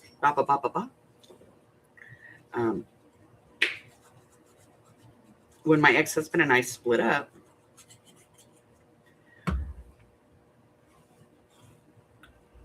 I tried to get child support for the kids. And they kept sending me all these forms to fill out, and I kept filling them out. Matter of fact, they sent me the forms so many times. At one point, I just filled it out, photocopied it, and started sending them back to photocopy. Because it was things like, they wanted to know what he looked like. Did he have any tattoos, piercings? What color was his eyes, his hair, blah, blah, blah, blah, blah. And I'm giving them all this information. So finally I went down there and I was like, what the hell? Are you going to get me the child support or not? And it wasn't like he didn't want to pay child support, because he did. But he wanted it taken out of his paycheck because then he can prove it. And according to the state, that's actually the only legitimate child support. If he pays me and he doesn't do it through his paycheck through the court, he has not paid a dime in child support. That's the way they look at it.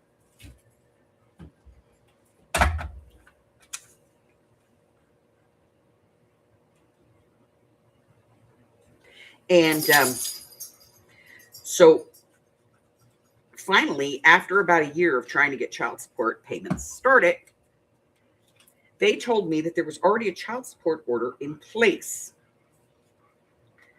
Now, this made no sense because I had never filed a child support order. I'd never filed for child support prior to this. And they said that there was one in California and that I needed to get that report in that order in order to get child support in the state of Nevada. And I said, no, wait a minute. I was like, I have no idea what it is. I've never filed for it. I've never gotten child support for my children. I wouldn't even know where to look. And I went in there and I was like, look, if you know there's a child support order, why don't you just get it?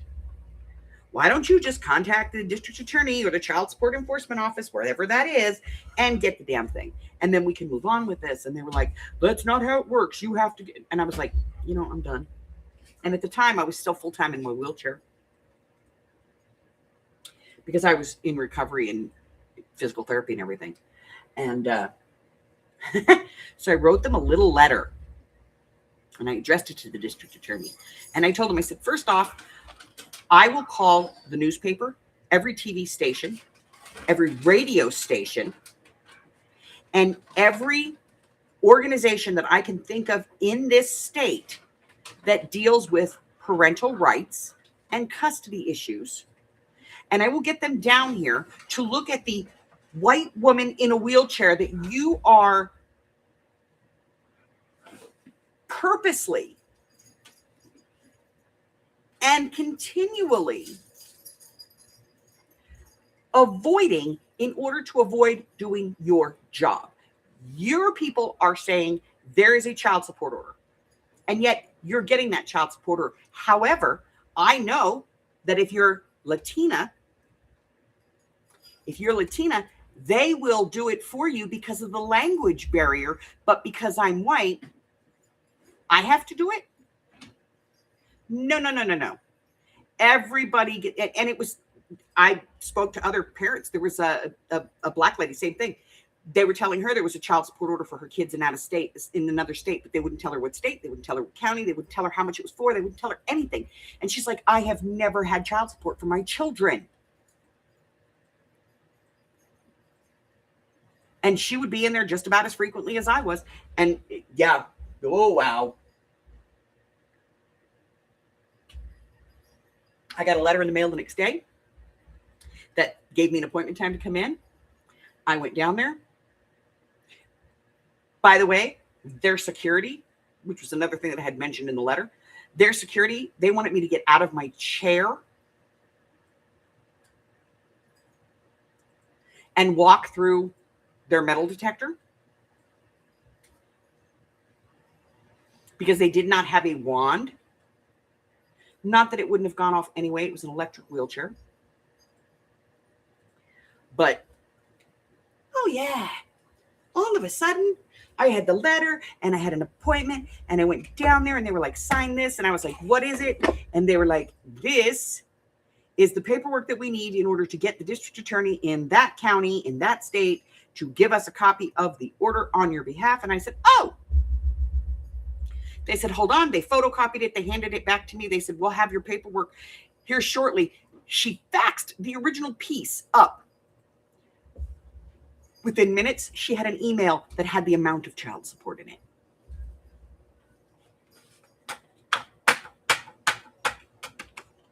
This was almost 2 years of playing this game with these people.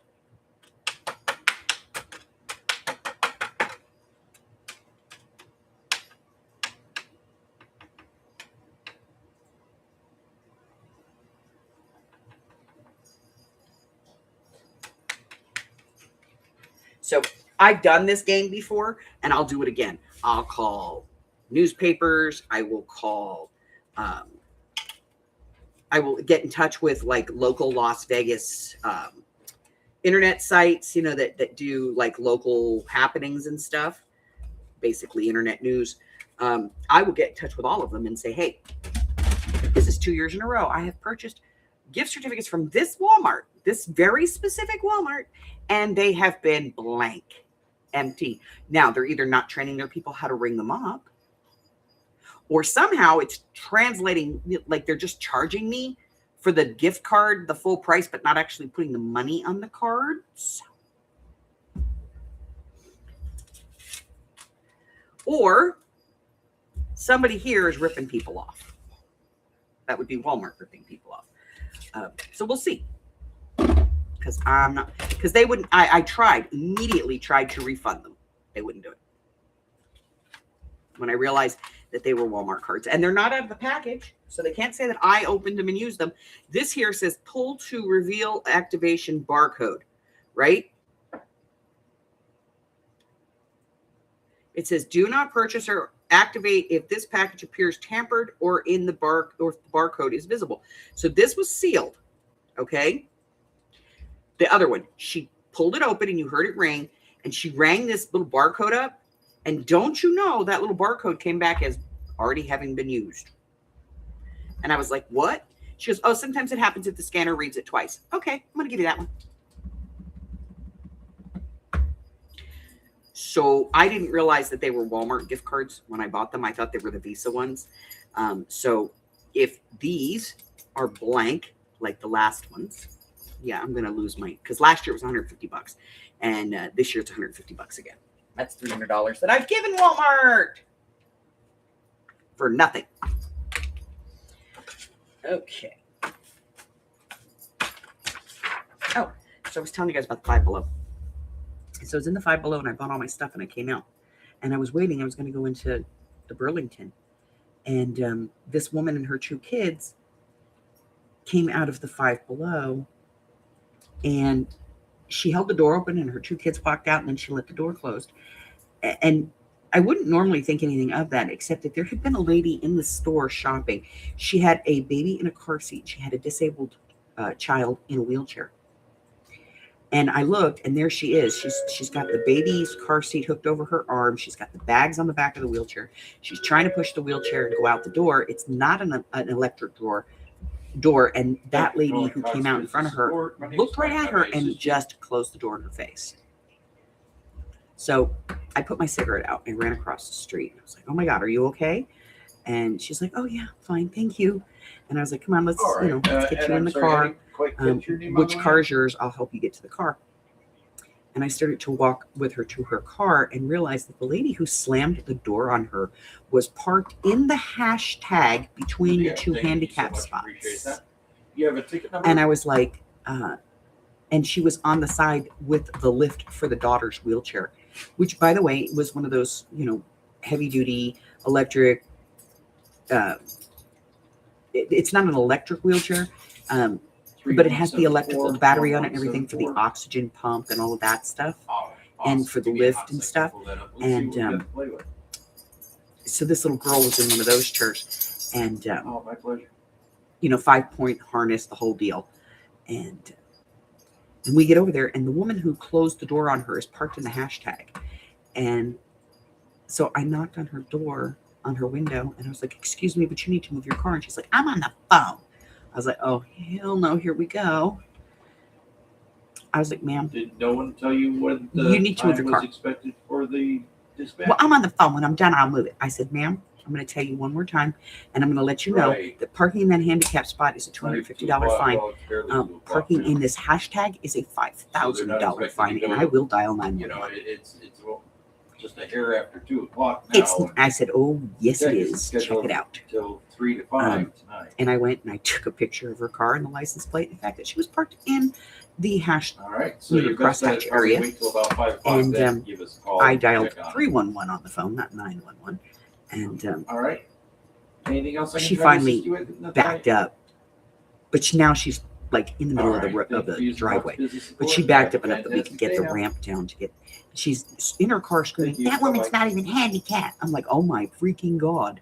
No, she's not handicapped, but her daughter is, and you are blocking her access," which is why that ticket is more expensive than actually parking in the handicap spot, because you are blocking her access. This poor woman was in tears. If you don't know, there's a Air Force base here in Vegas, and I talked to her with this woman for a few minutes, and her husband is deployed and is coming home like 3 days before Christmas, and he's been gone almost a year, and the baby is pretty much newborn. So he's like right around the year mark, like right under a year, because he's still in a car seat. She's still carrying him, so he's probably 7 or 8 months old. So which means he got her pregnant just before he left on his deployment. She probably found out she was pregnant after he deployed, and he's been gone for almost a year, and he's never met his son. And she's losing it because she's trying to make Christmas perfect. And this woman was just where is humanity? Where's holiday spirit?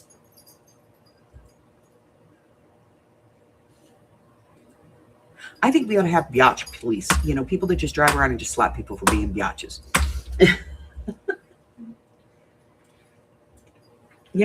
Just, you're dumb. That's it. Thank you. Go about your business. You're ignorant. Let's go. You know what I mean?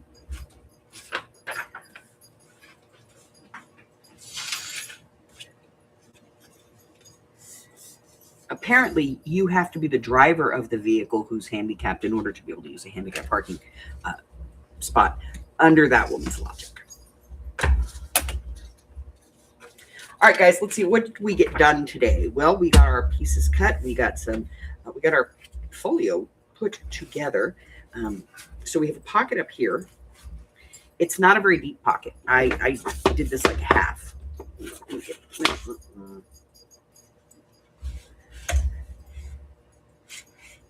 So it's about 3.5 inches deep. It only goes down to about here. But that's okay. We don't want, It was not supposed to be a pocket to begin with, but I screwed up. Okay, we got a pocket here. This is our outside folio. This one, I don't know. I think we're going to do like maybe a corner thing here. And then like maybe like a half pocket here. And then we still have to do this one. This comes over like this, and this goes over like this. We have to figure out how we're going to close this. We'll use this to make a notebook. And so we'll tuck this in here someplace. I don't know. Maybe it can fit up here. Maybe. Probably not. Oh, God, no. It won't fit there. Okay. We could put it in here. Notebook right there. And then we'll figure the rest of this out. We're just doing a basic little folio. It's going to take a couple of days. Why? Because I'm making it take a few days. I'm dragging it out. All right. Where's that envelope? No. Oh.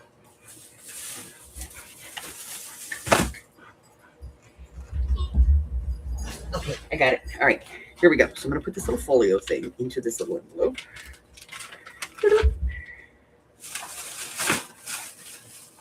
And then we're going to talk about the thing.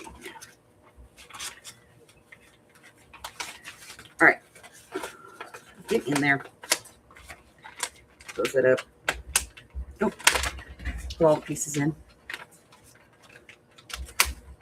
right, let's get this out of the way. So it's that time of year again.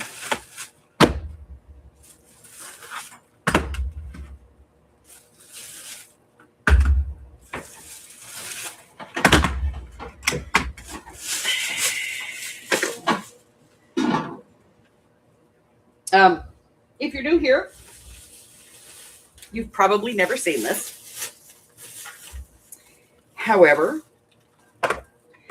if you've been here in the past, you know what this is. This is plastic wrap. Cheap dollar store plastic wrap. You're very welcome. I have small bags of Takis. I have Twix. I have Kit Kats.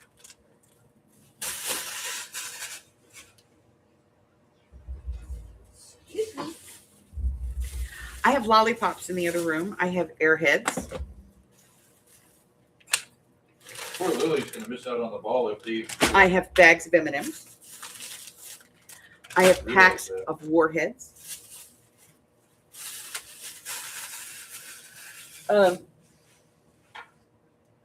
So if you've never seen this, for Christmas every year, I make a saran wrap ball for my grandchildren. I stuff it. Now, in addition to these things, there's little bits of toy type stuff in there. Like, for instance, for the girls, I'll put in like maybe some little hair clips or something. I will put the set together so they get the 2 pink, 2 blue, 2 purple kind of thing. Those go in, and usually there's some kind of little toys in there or something, like these little guys, you know, this type of a toy. And we put them in there, and it's not really about the toys. It's not even about the fact that there's money in this ball. Because there is. Pop and I get like a stack of ones, and we put that in there. But they can only use these 2 fingers. They have to keep their butt on the floor.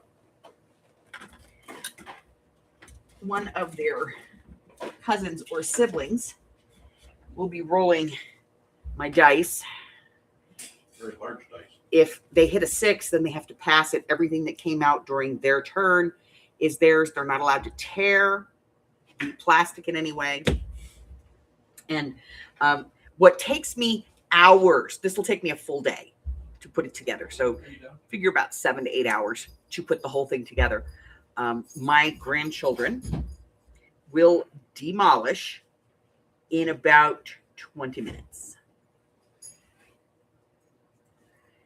And yeah, candy flies everywhere. And we did this one year. I did it with the little chocolate, you know, the alcohol-filled chocolates in the little shooter bottles for the adults, which was hysterical. they can only use one hand.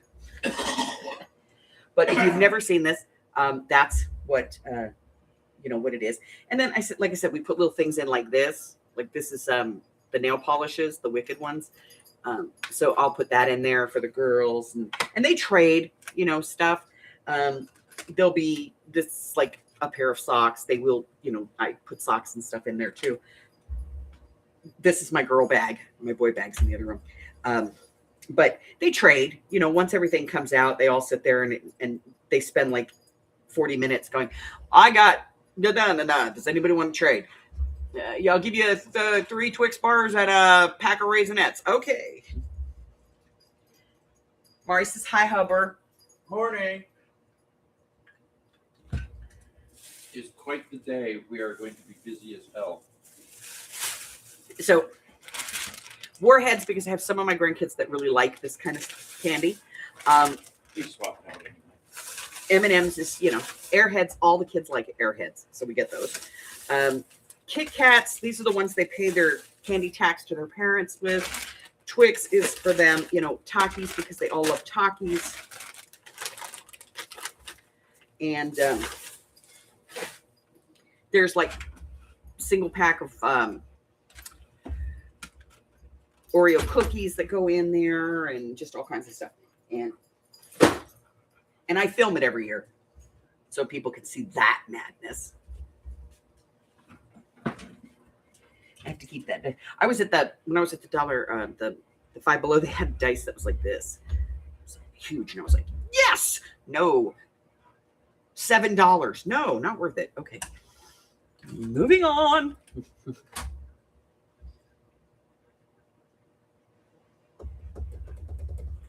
Okay.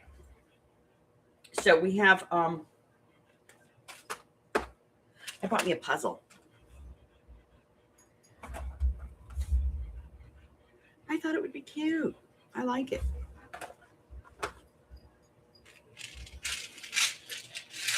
All right, so I'm going to work on the folio again tomorrow. And probably Friday. Tomorrow night, we're going to do a live, I don't remember what we're doing. But I actually put a title in, what we're actually doing. So I actually have plans for the next 2 nights. Yeah, that's pretty impressive. Thursday and Friday night, I have a plan. Sorry, this is Mike. Saturday, we're going to be doing mixed media. Sunday, we're going to be playing a game. And then next week, for the week, because, that's all. it's Christmas week. I don't know what we'll do during the day. All right, thank you so much. But, we'll do some stuff. Bye-bye.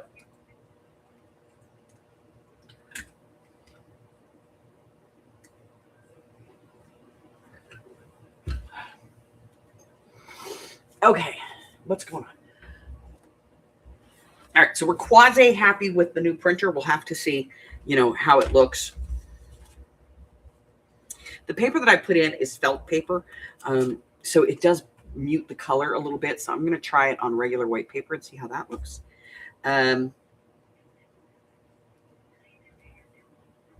So there was a 12 by 12 easy pocket. Yesterday was the Ghirardelli squares, and the day before that was a tucked pocket flip, which I think is what we're doing. I don't know. But we have our idea book coming up. We have our Craft With Me mixed media. The game on the first day of winter. I have to tell you, it's the first day of winter, Gaia. It's next Saturday is the first day of winter. It is 1, 2, 3, 4 days away, and I am outside at 7:30 this morning in a tank top because it is currently, they say 64, but I'm telling you, it is 72 on my porch.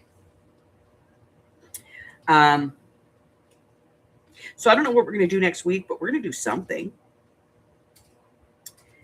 And let's see. And then we, of course, have our New Year's bash coming up. We have our strip destroyer coming up. And we also have wrapping paper and or snow for our Projects of 25 challenge. Oh. I love rain. I just don't like a lot of rain. So we have a bunch of stuff to do. Just to keep us busy, over the next week and a half until Christmas gets here. And after the first of the year, we're going to start on a new journal. We will have a new projects of 26 challenge. That'll be coming up. And what else? Oh, yeah. I think as soon as I'm done with this little folio, I'm going to do a single signature journal. We're just going to do a quick one. Just a small, not even a full size. It's going to be a small one. Single signature journal. And what else? I think that's it. And then after the first of the year, we will start a new journal. We have a bunch of them up there. So I will post probably the week of after Christmas with the, hey, what do you guys want to start the year off with? We'll do that. Okay. So that's going to be it, guys. I got to get out of here. It's I've been on for 2 hours. I'm never on for this long, but I have nothing better to do. I don't have anything to do. I don't. I've got age spots. Oh, What? Buck Rogers died. Buck Rogers? Buck Rogers. Oh, that sucks. Gil Gerard, Yeah, I know who Gil Gerard is. I know who Buck Rogers is. 82. Man. I like that show. All right. That's it, guys. That's all I got. Listen, if you're new here and you've done so already, hit the button for me and subscribe. Why not, right? What else? Check out the community tab or the chats or the posts or whatever they call it now. Or over on the Facebook group, you can get a link to everything that's going on the channel. I haven't updated it yet. I'm sorry. It still has November listed. But I will get there. And what else?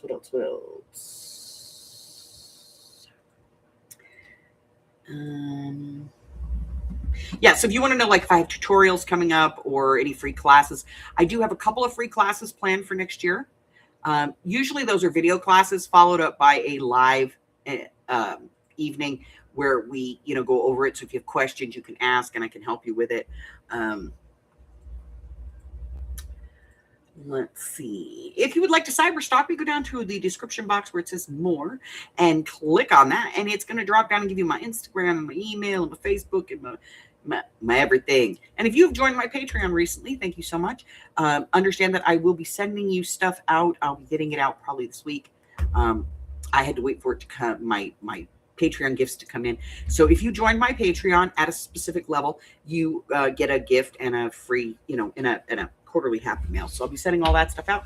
My Patreons get happy mails. My upper tier Patreons get quarterly happy mails and free quarterly projects. This quarter's project, I believe, is a beading project. So they'll be getting everything that they need for that. That's it. That's all I have. Until I see you again. Happy Hanukkah. Drink some water before you dehydrate. Stay warm. Don't go outside unless you need to. And be well, my friends. I love you guys, and I will see you soon. Bye-bye.